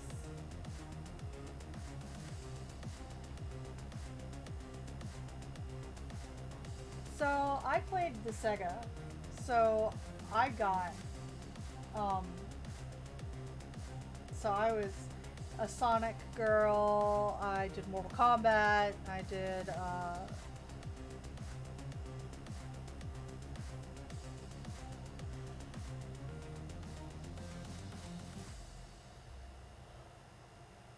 and then I went from Sega directly into PlayStation. I didn't bother with like the 64 or anything like that. I so Mortal Kombat was a good arcade game. My arcade game of choice was Primal Instinct, and that was just because there were animals in it, I think. But yeah.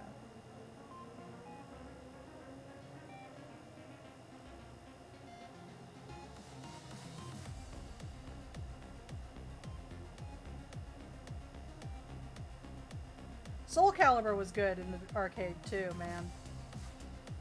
That shit was great. I loved Voldo because I was a weirdo.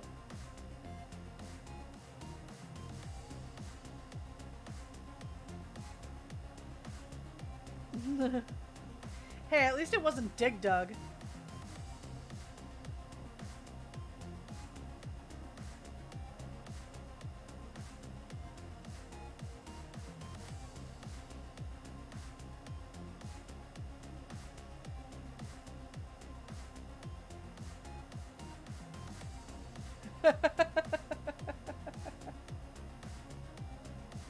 Yeah.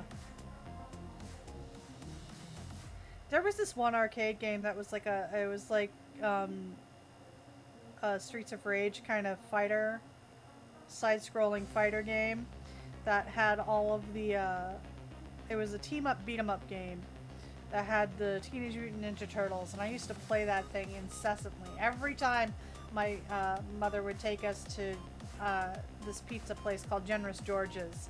It was a pizza place that like literally I had never seen any other place do it before, but they put pasta on pizza. Like, it was just carb heaven.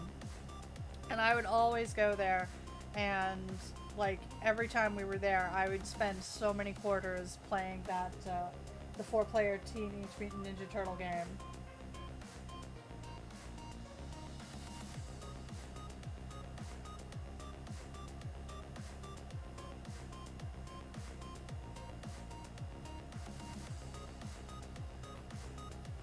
Hell yeah, man!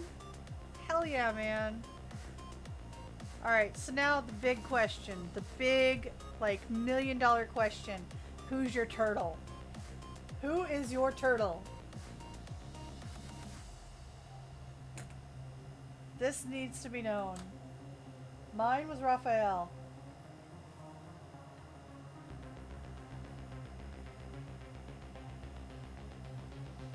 Makes sense. Makes sense. Donatello, Leo.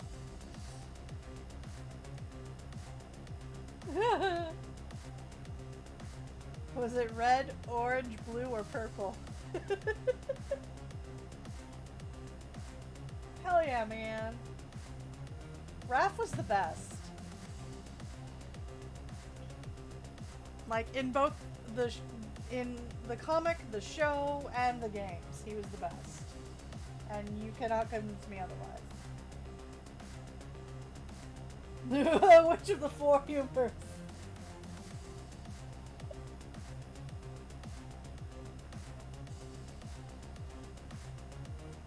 Yeah, Mikey and Raph were my favorites. I didn't like Leonardo because I thought he was too stuffy. And I didn't like Donatello because I thought he was kind of weird. And not in like the way that I liked weird. So take care.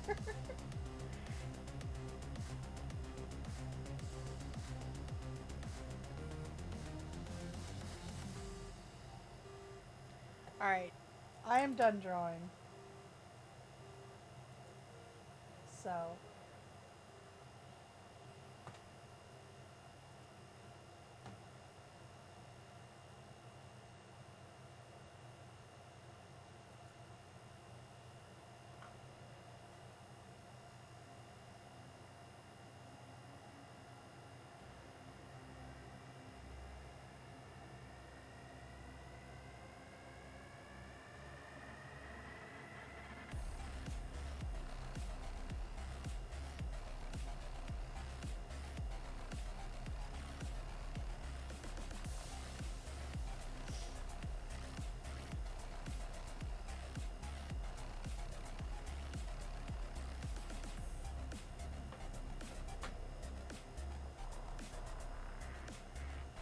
see, my husband loved Donatello. Go figure, right?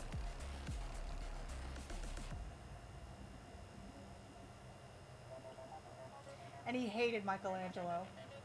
He thought Michelangelo was stupid.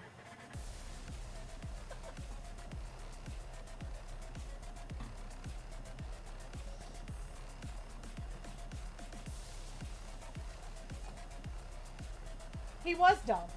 He was absolutely dumb. You don't gotta go pointing it out.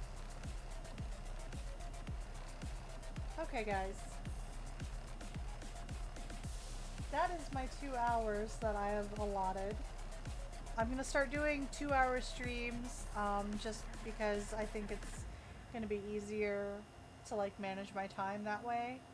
Um, on on Friday evenings, I might do like 4 hours, just like because it's the weekend sort of situation. But I'm trying to not kill my wrist, and it is currently hurting right now. Look at my chunky arms. My chunky arms.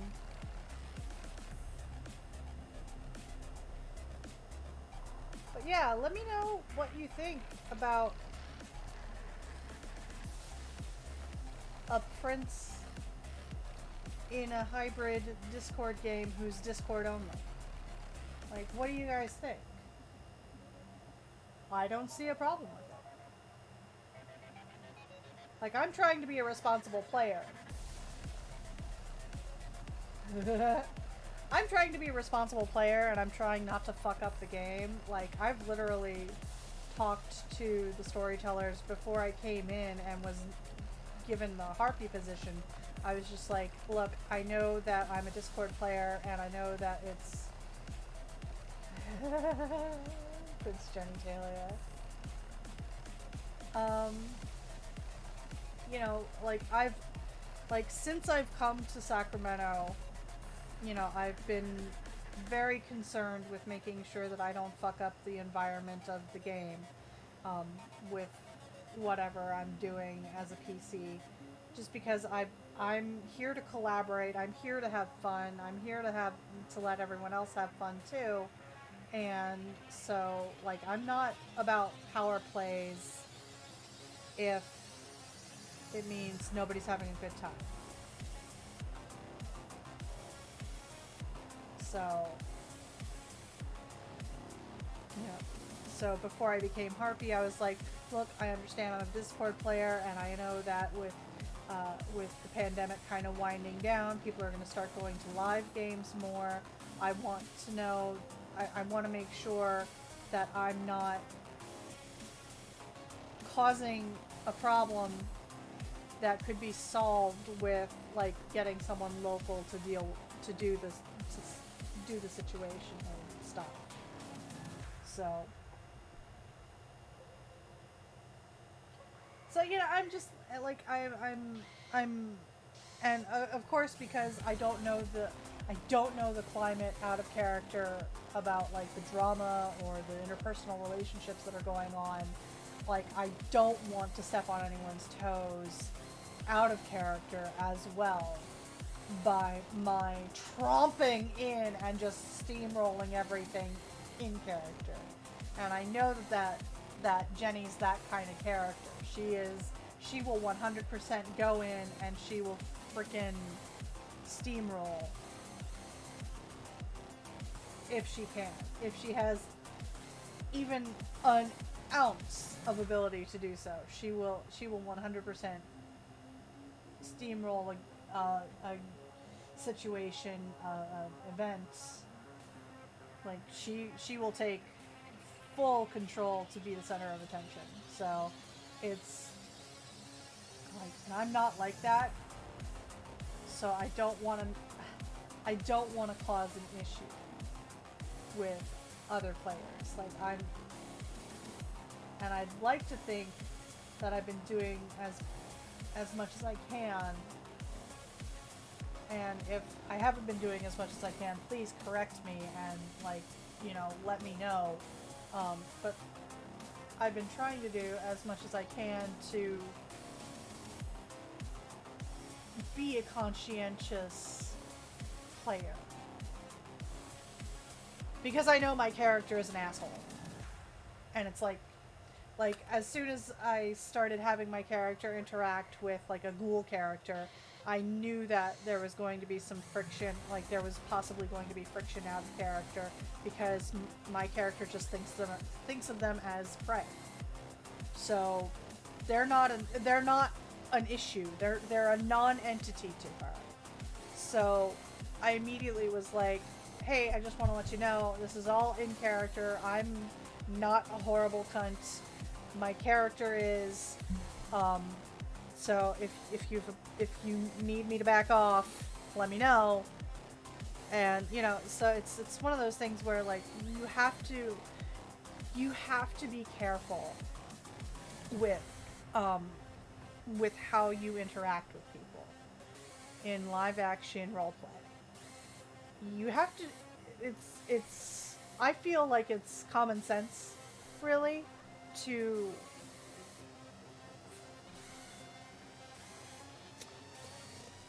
I feel like it's common sense to want to make sure that everyone's on the same page on an out of character level with consent, with with emotional states, with well-being. There's a person behind the character, absolutely. It should be common sense that you check in and you make sure that the person behind the character is okay.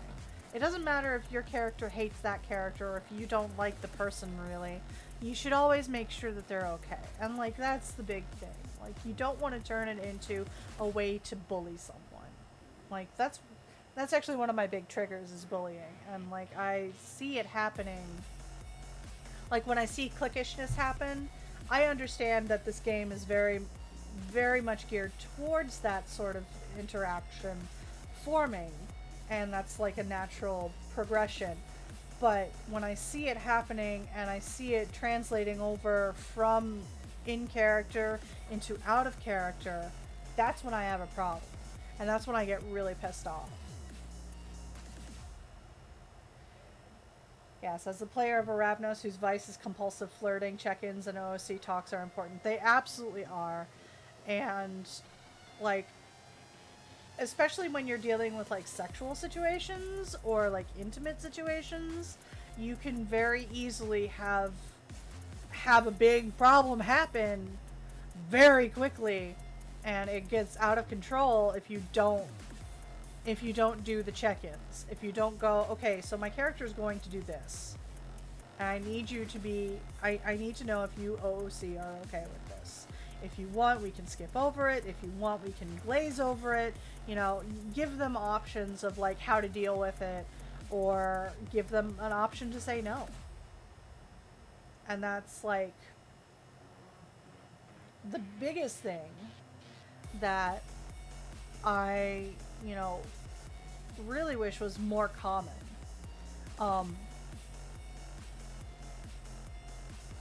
especially in One World by Night. You would think, because we're a bunch of adults, like we're all at least 20 in this group, like at least 20.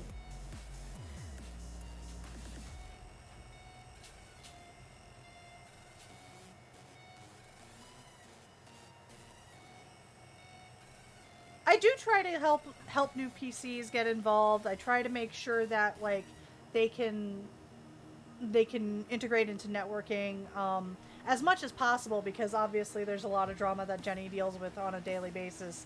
That means that I can't always be Auntie Jenny. But yeah, I try to make sure that game is fun for everyone. And like that's why I feel very strongly on an out of character level that I could be a very good Prince player. Because I don't necessarily want the responsibility of being a storyteller or a narrator, because I just don't know the rules as well as I feel like I should in order, and I'm not very good at plot. But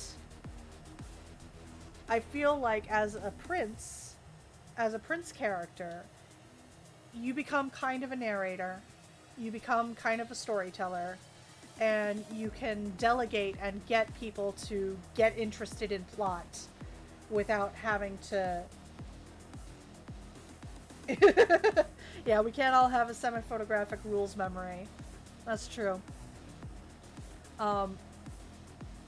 So like as a Prince player, I feel like it's kind of like player plus, but not necessarily storyteller. Not necessarily CM, not necessarily player rep or anything like that. It's like player plus. It's like the next step of being a player where, you know... What's that? And my out of character argument for making my character Prince in Sacramento is literally that I have the time, the accessibility, and the desire to help incorporate players, to make them feel welcome, to make them, to engage them in plot stuff. Because my character won't deal with anything by herself. She absolutely will not. She will always delegate. She will always go, oh, there's this thing, deal with it. She's going to be 100% hands off as much as possible. Because she is a survivor and she is an opportunist. And if she sees someone who wants to impress her, go, hey, I'll do this thing,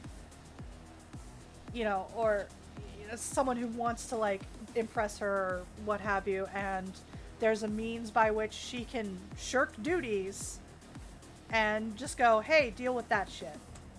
She's gonna do it. And I feel like that's advantageous.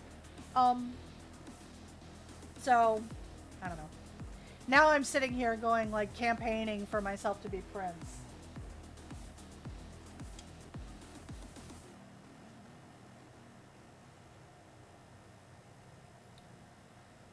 So, either way, in 2 weeks I might need a lot of people showing up to the game.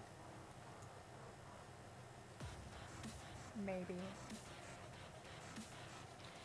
I have to do a lot of Princess Jenny. She would refuse that. She's a queen or nothing. That's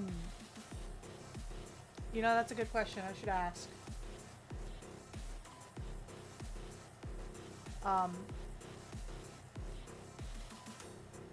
It depends. It depends on...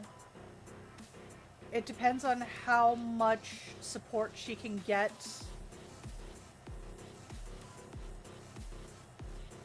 Like, in the downtime.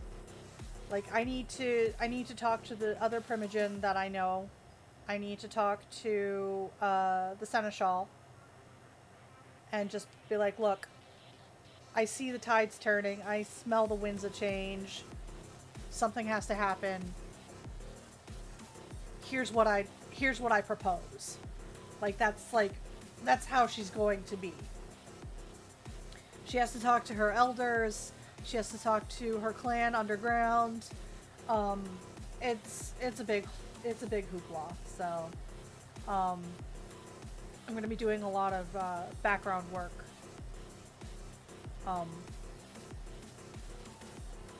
So I like that better. But I want to know what other players think. Like, I want to know what you guys think of my idea.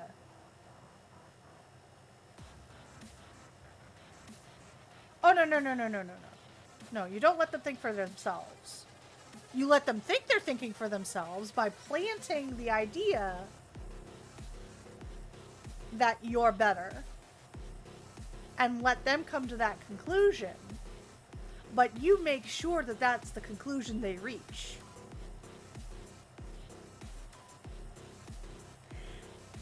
Jenny is a manipulative shit.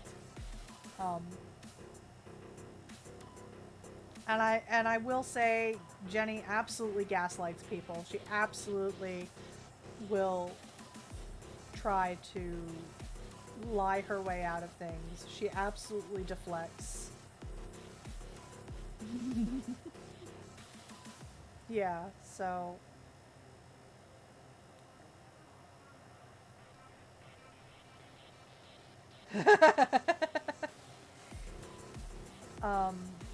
yeah.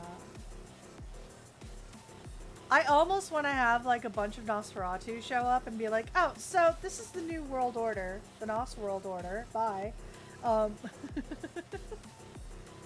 But I also know that that's not a good idea. It's not a good plan. It's not a good look. But, like, I want to invite people that I know would be supportive of Jenny. Like, I want to... Well, and okay, so that was a running joke for a long ass time, for like 2 or 3 years when I was Primogen in DC. They were always like, Jenny's around, I think, but we can't be sure. And it was like when I didn't show up to... You'd be fighting against the influence of the elders of Clan Nosferatu, yeah.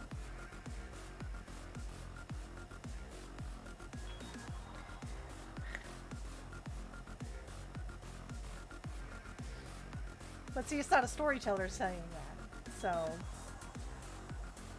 if it was a storyteller saying that, then yeah, that's a problem. But it's literally a player who's probably bluffing.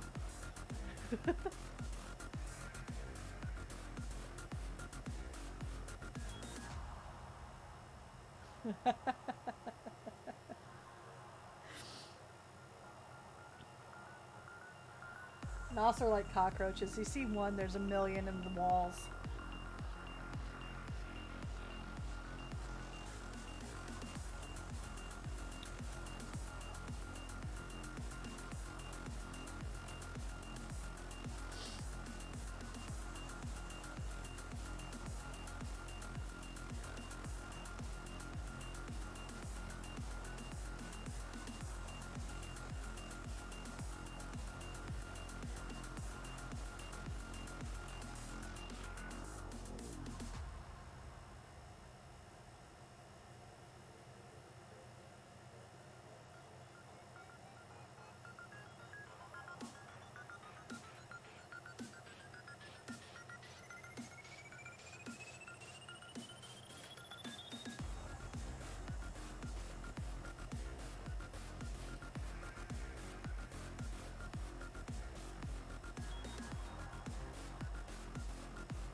I was terrified about... Okay, so speaking of Saturday, I was absolutely terrified with how many fucking Assamites there were.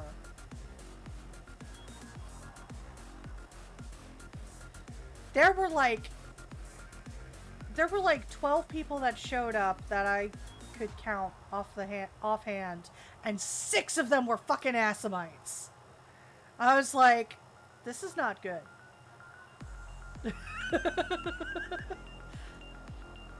I was very unhappy. There were tons of Assamites, man. I was like, Jenny doesn't trust Assamites because they're all mercenaries, and she's like, alright, I know mercenary.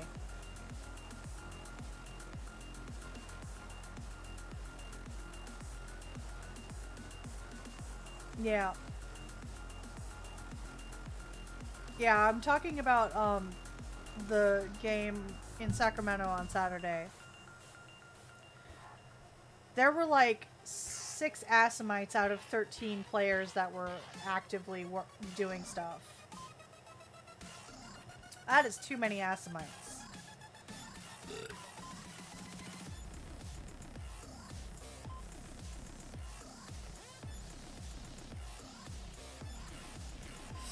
Too many Assamites. And like, when it's 50%, 49% of the game, how many is too many? 1. That's not fair. There are some Assamites that are okay. It's just most of them are actually loyal to the mountain, and you'll never know.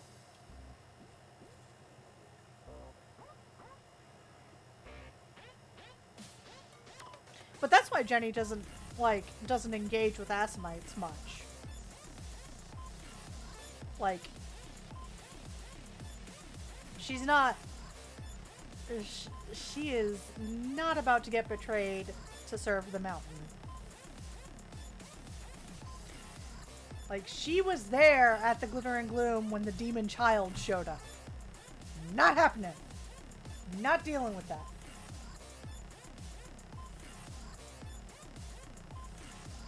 There's there are 2 Assamites that Jenny actively likes. 2.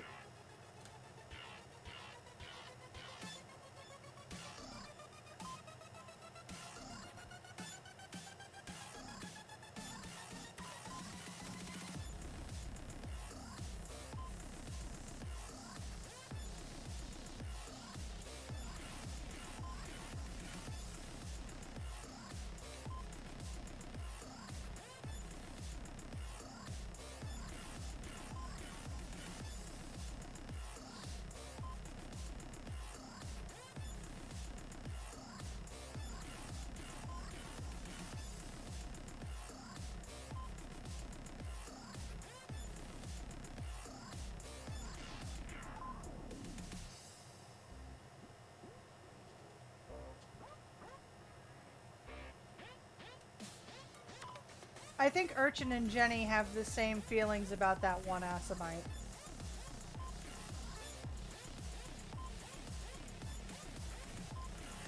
Which is why Urchin and that one Assamite are getting an invite to Sacramento the next time there's actually a game. Because Jenny needs her weapons. Yeah. Yeah. I think I still have a thing that the Assamite wants. Let me just look through my item cards here. Because I will happily give away the, I think it's the dagger. Like, I have the dagger that he wants. I have one of the daggers. Stake thrower, 5,000 cash, 10,000 cash. Okay. Okay. Alright, I still have 2 more servings of that. That's good, that's Rufus. There it is!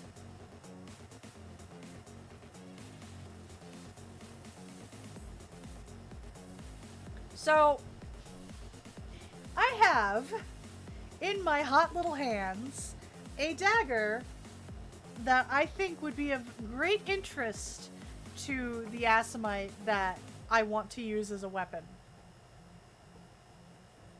Jenny is willing to give up this dagger in order to get her way.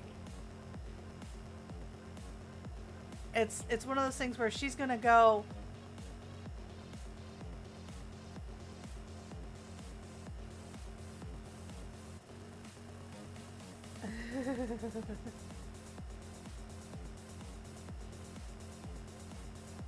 That's fine. That's fine. This one doesn't talk.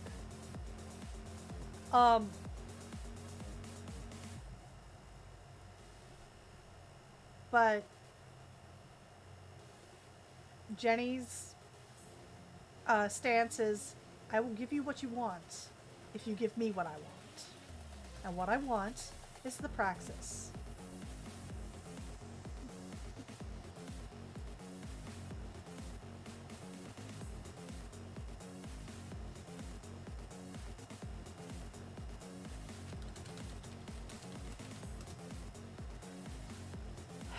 So, if you guys want this dagger back into play, I'm happy to send it to you or do whatever.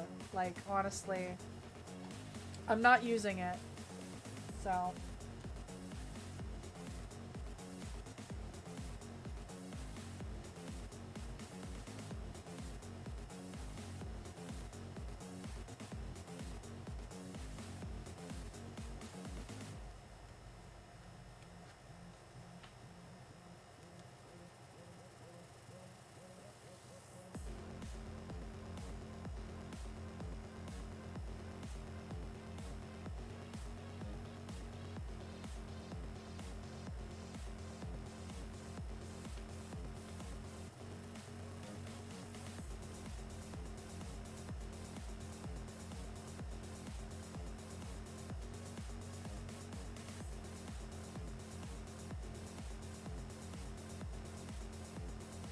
I need to get these item cards entered in and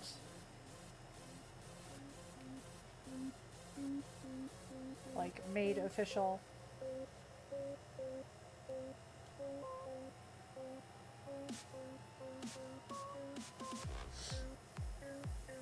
Anyway, yeah, so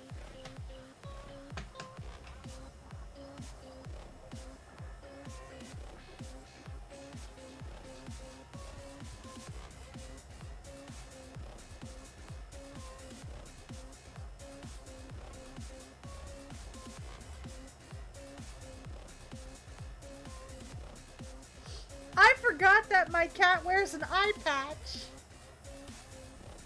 I have the original item card, which is the original character sheet for Rufy the cat. So there's that. Yeah. So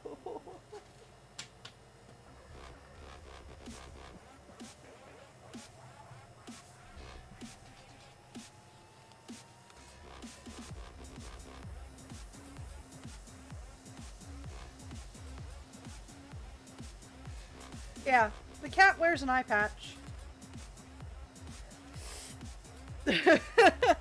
Oops, I forgot about that.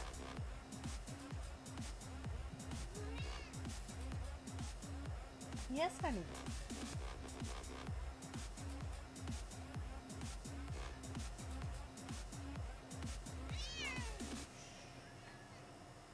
Nope. Okay, bye.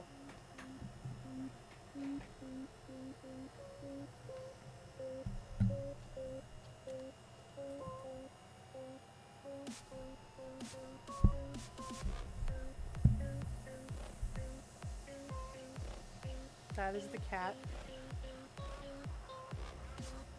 Please do not the cat. When you accidentally the cat. So, I want to know what you guys think though. Like, am I being too cautious? Am I being not conscientious enough? Am I being too impulsive? Like I want to know, like, because like am I being too bleedy? Am I You think I'm being too cautious? by checking in with the player.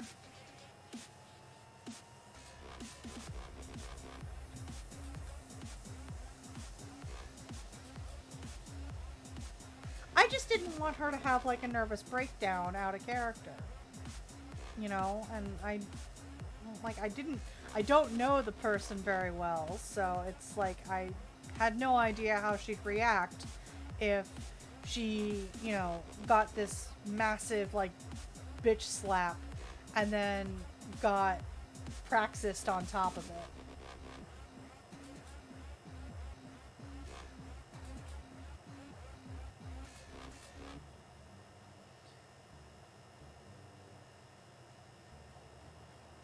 You think I'm being a good human being? I am a good human being. I try to be. Like, I know I fail a lot, but I try to be.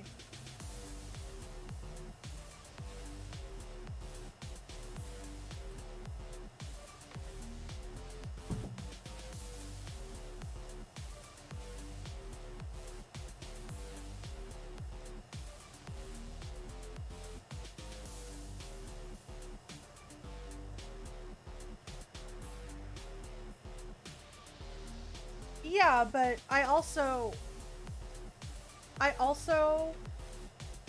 have it on some good authority that there's out of character stuff involved with the stuff that happens. So I didn't want to pile on, you know? And I understand that sometimes when it rains it fucking pours, but I also didn't want to contribute to that if I had any say in it. And that's why I checked in with her. I was like, look, my character's considering praxis, but out of character, I want to make sure that you are okay. I'm checking in with you to make sure that you're okay. And her answer was, yeah, it's fine, but it was very clear she was not fine. Um, so I didn't push. So now this is going to be like it's going to be more calculating and methodical, I guess, rather than the impulsive Jenny thing. So it's going to be the more calculating Jenny's beast thing. Which is okay. Like, it's still in character for Jenny. So it's not a big deal. But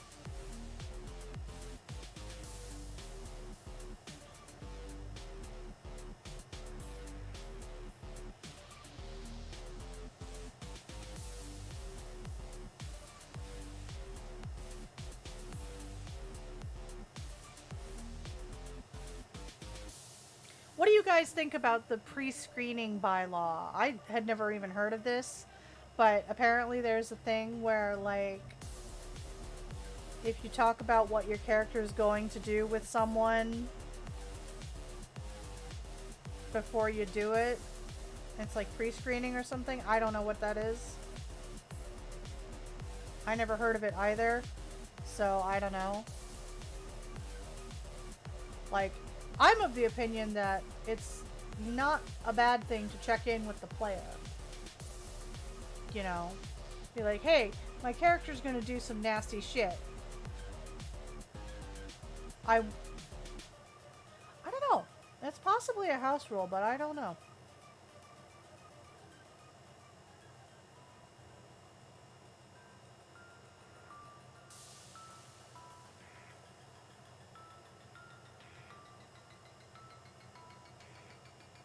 I really feel like this player takes things very seriously and takes it in the worst way possible as soon as possible. Which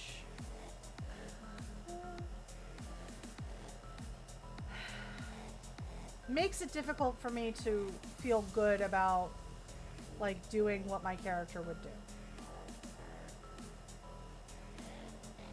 Because I feel like as soon as I do it, that's when either they'll decide to come up and be like, oh, they pre-screened blah blah blah, or, you know, like, I worry that they will come and, like, come at me out of character.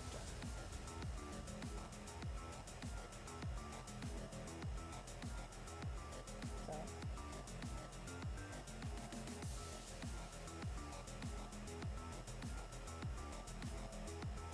And literally, my defense would be, it's what my character would do.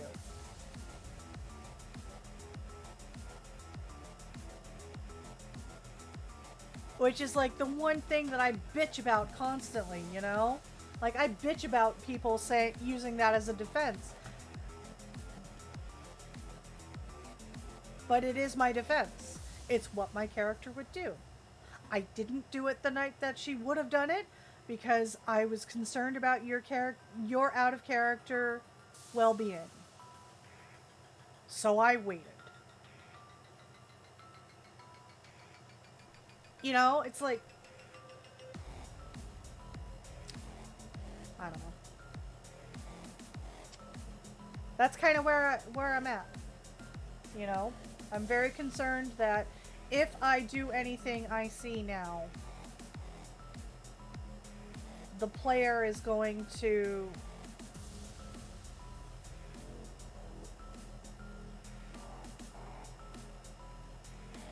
that's a really good idea, Illuminati.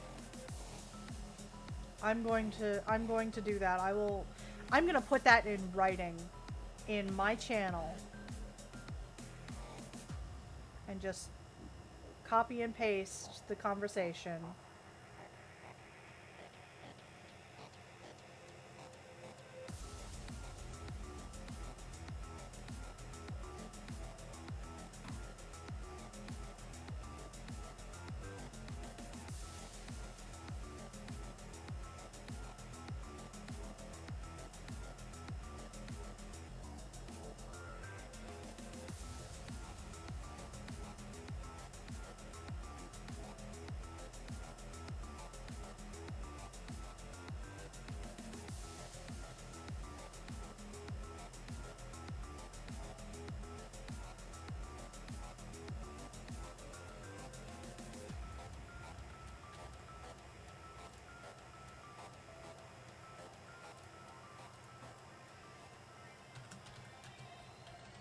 I am currently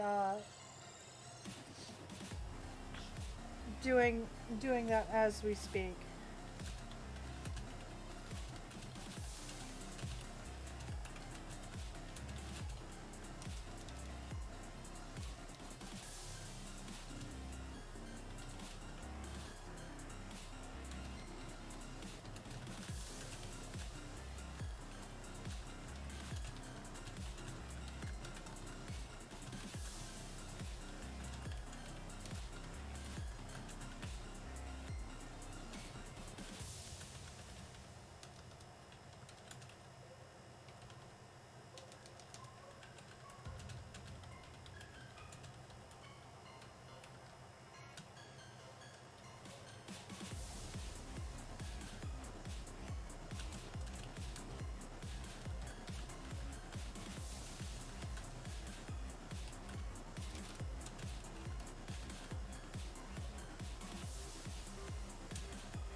Okay, sorry. I had to take care of that while I was thinking about it because otherwise I would have forgotten. And like my ADHD brain, I would have totally forgotten. So anyway, so yeah, like my biggest issue with what my character would do right now is the out of character blowback that might come up. I don't want to be construed as another one of the assholes who are bullying someone. You know? I don't want that to be. Yeah, and that's why like I said, hey, I just wanted to post my snippet of the conversation that involves this wellness check. Um, if you have any advice for me, I'm more than happy to listen and adjust. You know, it's one of those things where I'm trying to be conscientious, and I'm trying to be proactive, I guess. I'm trying to be like, again, if I'm going to be the player of the prince, I want to make sure that I cover my bases and that I am very upfront with check-ins and all that.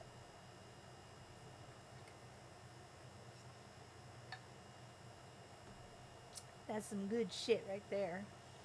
Iced vanilla coffee.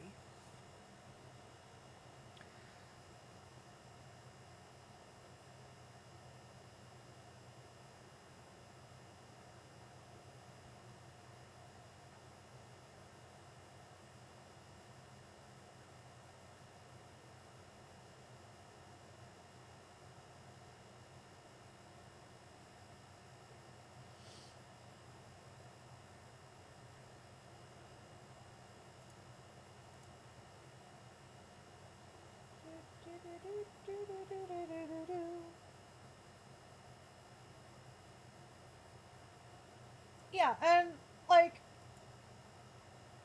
the ST staff and I get along fine. Like I'm cool with the admin who does the Discord and holler stuff. I'm pretty decent with the ST of Sacramento. I try to make sure that I keep my lines open as much as possible because you never know. Um,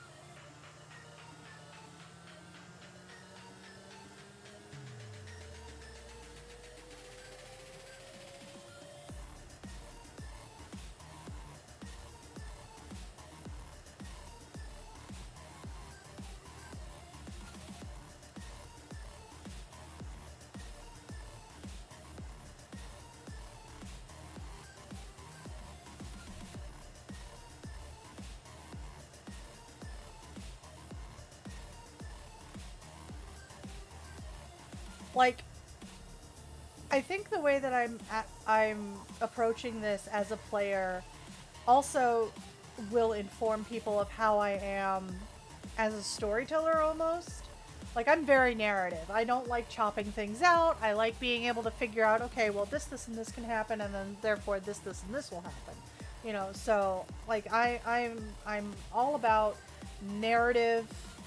I am I like I'm not into chop fests. I hate combat rounds because they take forever, and honestly, it's just I don't like doing combat unless it's absolutely necessary. Oh my god, you can see I have a little bit of blush on this cheek and too much blush on this cheek.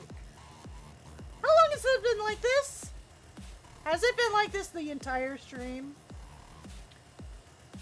Damn it. I really need to work on my blush skills. Anyway. But, so I oh, thank you. This is me looking basically natural, I guess. Like, I filled in my brows so that they're not weak. But this is pretty natural for me.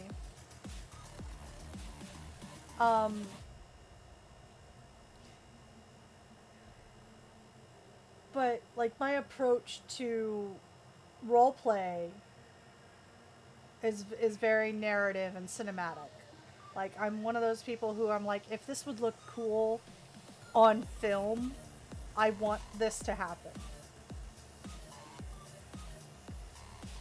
So, yeah.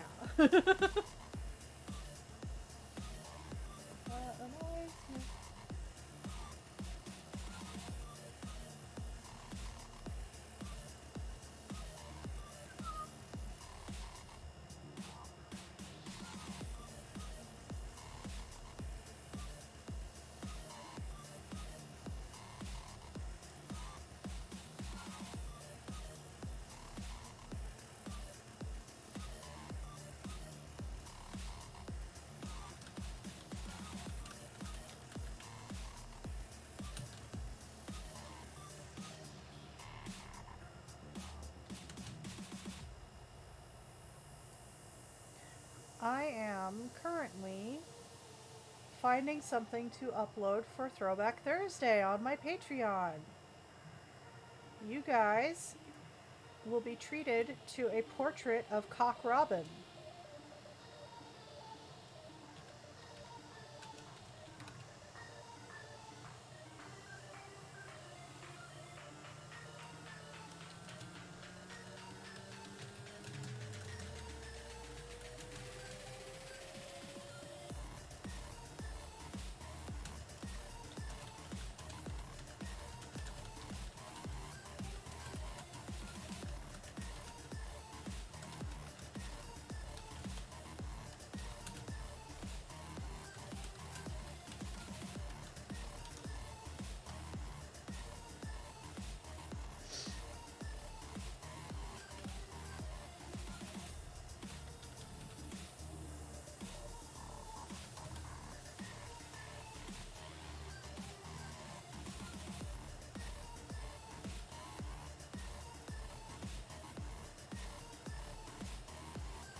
Rocket Robin. No, Cock Robin. That's different.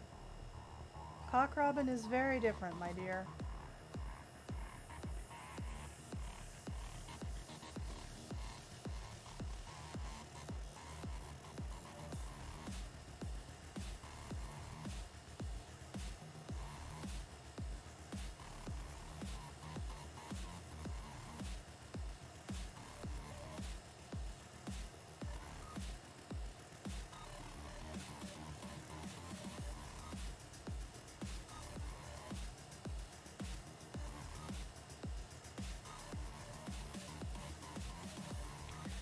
So yeah, that's what I'm kind of struggling with right now, is trying to navigate apparently a drama bomb that has happened, um, while being completely out of the loop and being, but also kind of being involved. I don't know. It's weird. It's weird, and I don't want to.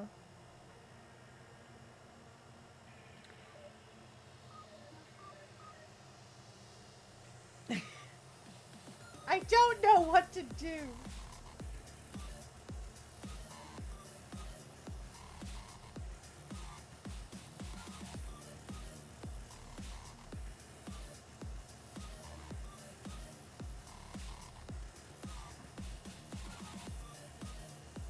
What are you talking about?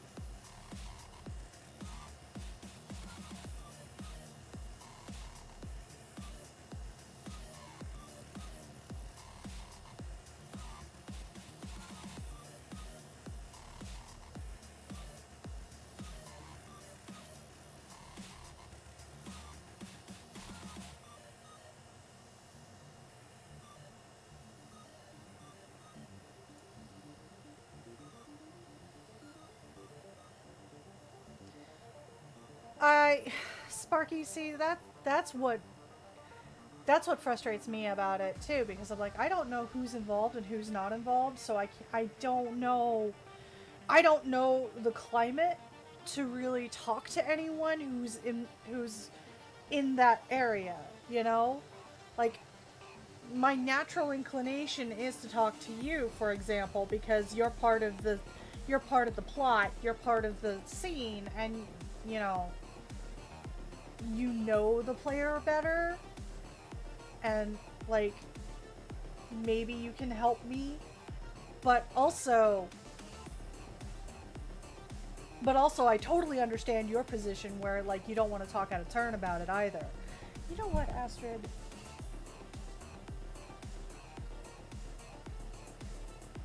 This cat. This cat. So, oh, see, I only, okay.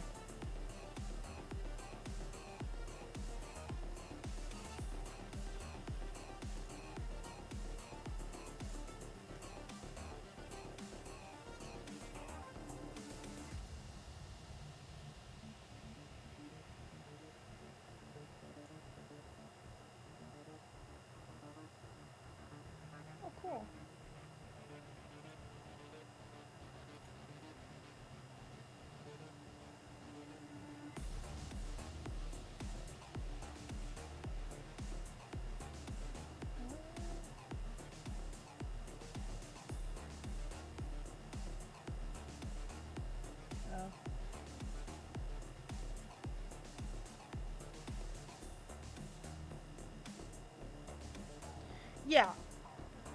Like, I'm definitely I'm going to be poking you privately to talk about the stuff. I'm not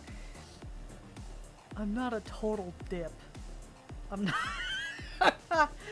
I mean, I understand that there are certain aspects of this that don't need to be covered publicly. Like,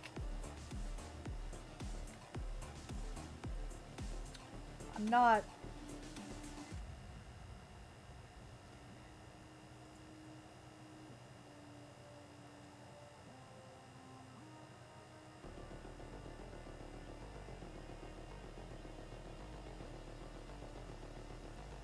And I have it on pretty good authority that I think that that the IC stuff will clear itself up.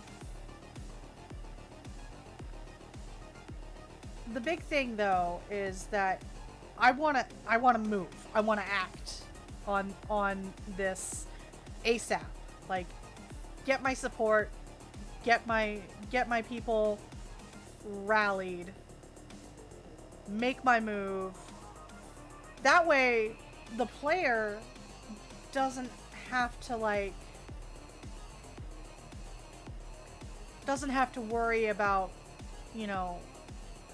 a musical Prince situation, or doesn't have to worry about leaving the game without someone strong to be Prince, Like, I get that they have those concerns, and I totally understand them, and that's why I'm willing to work with you on this. I want to work with you on this, and I want to work with the game on this, and I want to make this a cohesive story point,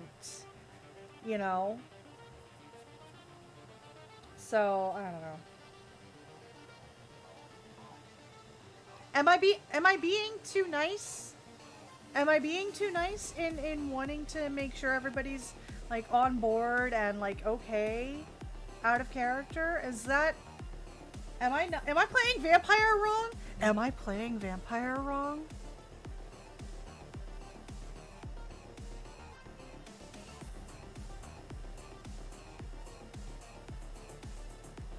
Like,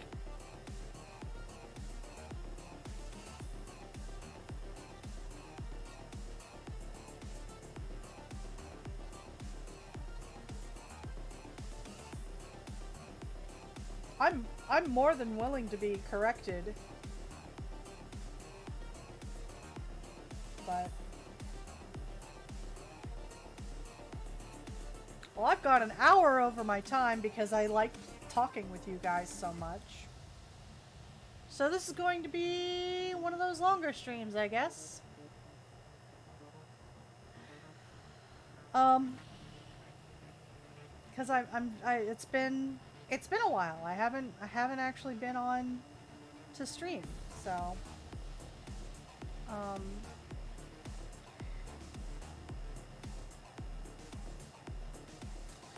so yeah. Do you think I'm playing vampire wrong? Do you think I'm doing this wrong? Do you think that that my desire to make sure everything is copacetic on an out of character level is possibly hindering me on both levels? That's a good question.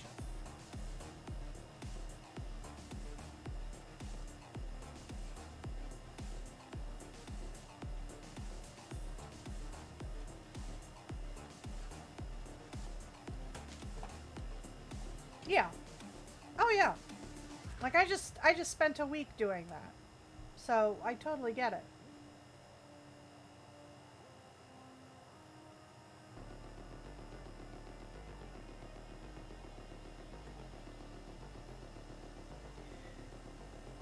I'm of the opinion now that it's better to err on the side of caution when it comes to checking in. Especially because I can be pretty ditzy and forgetful, and I may not always remember a boundary. That doesn't excuse it if I if I violate a boundary, that doesn't excuse me at all. It means that I need to deal with the consequences of that boundary being broken. But it's something that I'm aware of, and it's something that I need to stay aware of as a person with ADHD, a person with bipolar, a person with PTSD, and all that happy shit. Like, I need to make sure that I am cognizant and conscious of my memory lapses. And if now this sets me up to be gaslit real easily, you know, but if I'm running a scene and I go past someone's boundary that has already been discussed at some point, and it's just because I just forgot about it, I need to be able to say, I'm sorry, I forgot. If you don't want to continue, yeah.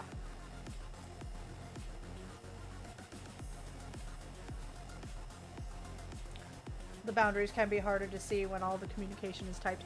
It is. Yes. Yeah, it is incredibly difficult to communicate as a neurodivergent person with others who are neurodivergent, and even people who aren't neurodivergent. I mean, let's be real here. Communication is hard. Communication is work. And I feel like I gained 8 pounds. Anyway, I feel like the org would benefit more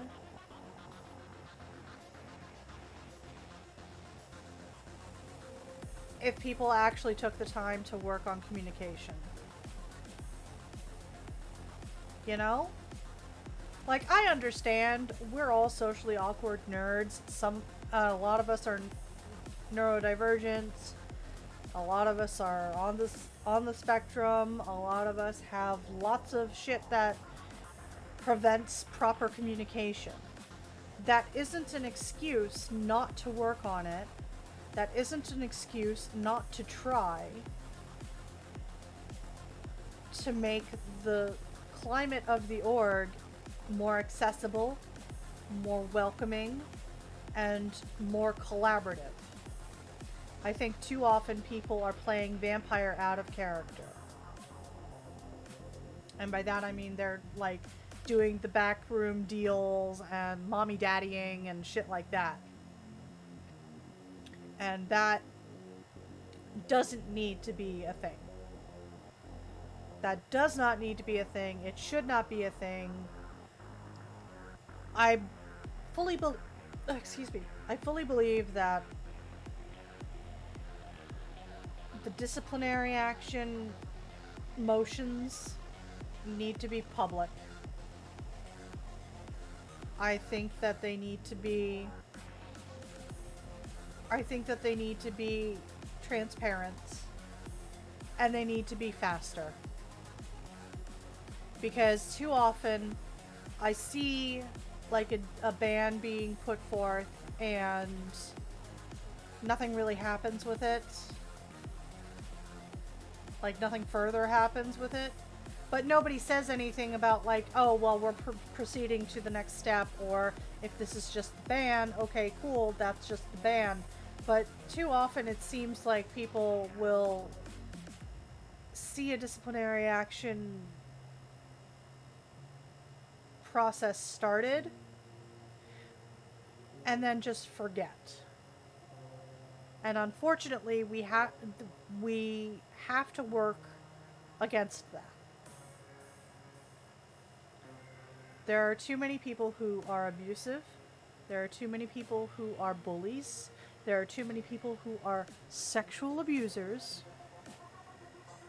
who use the fact that people have short memories. When it comes to the org, they have very short memories, but they use that to their advantage. And I'm tired of that. We're back on my usual rant. So, you know, it's just, yeah. So, that's why I, as a person who is trying to be conscientious and conscious of people's boundaries and aware of people's moods and out of character feelings, am trying to be overly cautious with consent, with check-ins, with, you know, talking about what might happen, you know, if a apparently games have banned people for doing this kind of thing. And I'm like, that's stupid. If we're collaborating, wouldn't we want to reach an agreement out of character about what's going on?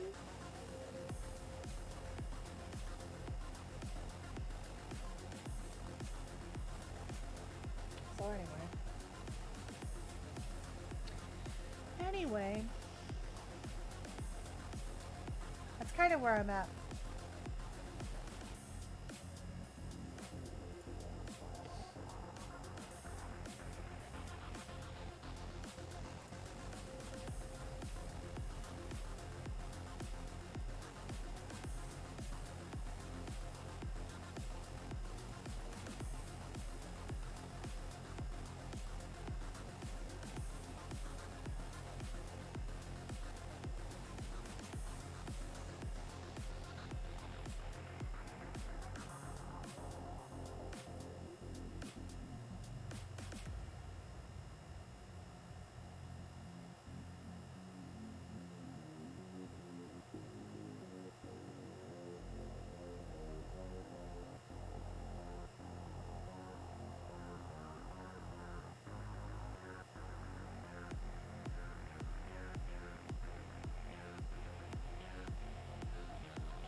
Okay. Well, guys, it has been 3 hours of pure hell. I'm kidding. It's been a wonderful 3 hours hanging out with you guys. I'm gonna stick to 2.5, 3 hours, I think, as like my rule. But Astrid is destroying my mic. Um, but I will be back again on Wednesday. Hopefully, I'll have more news about what's going on in character and out of character for you guys to get updated on. And until then, I'll see y'all later. Bye.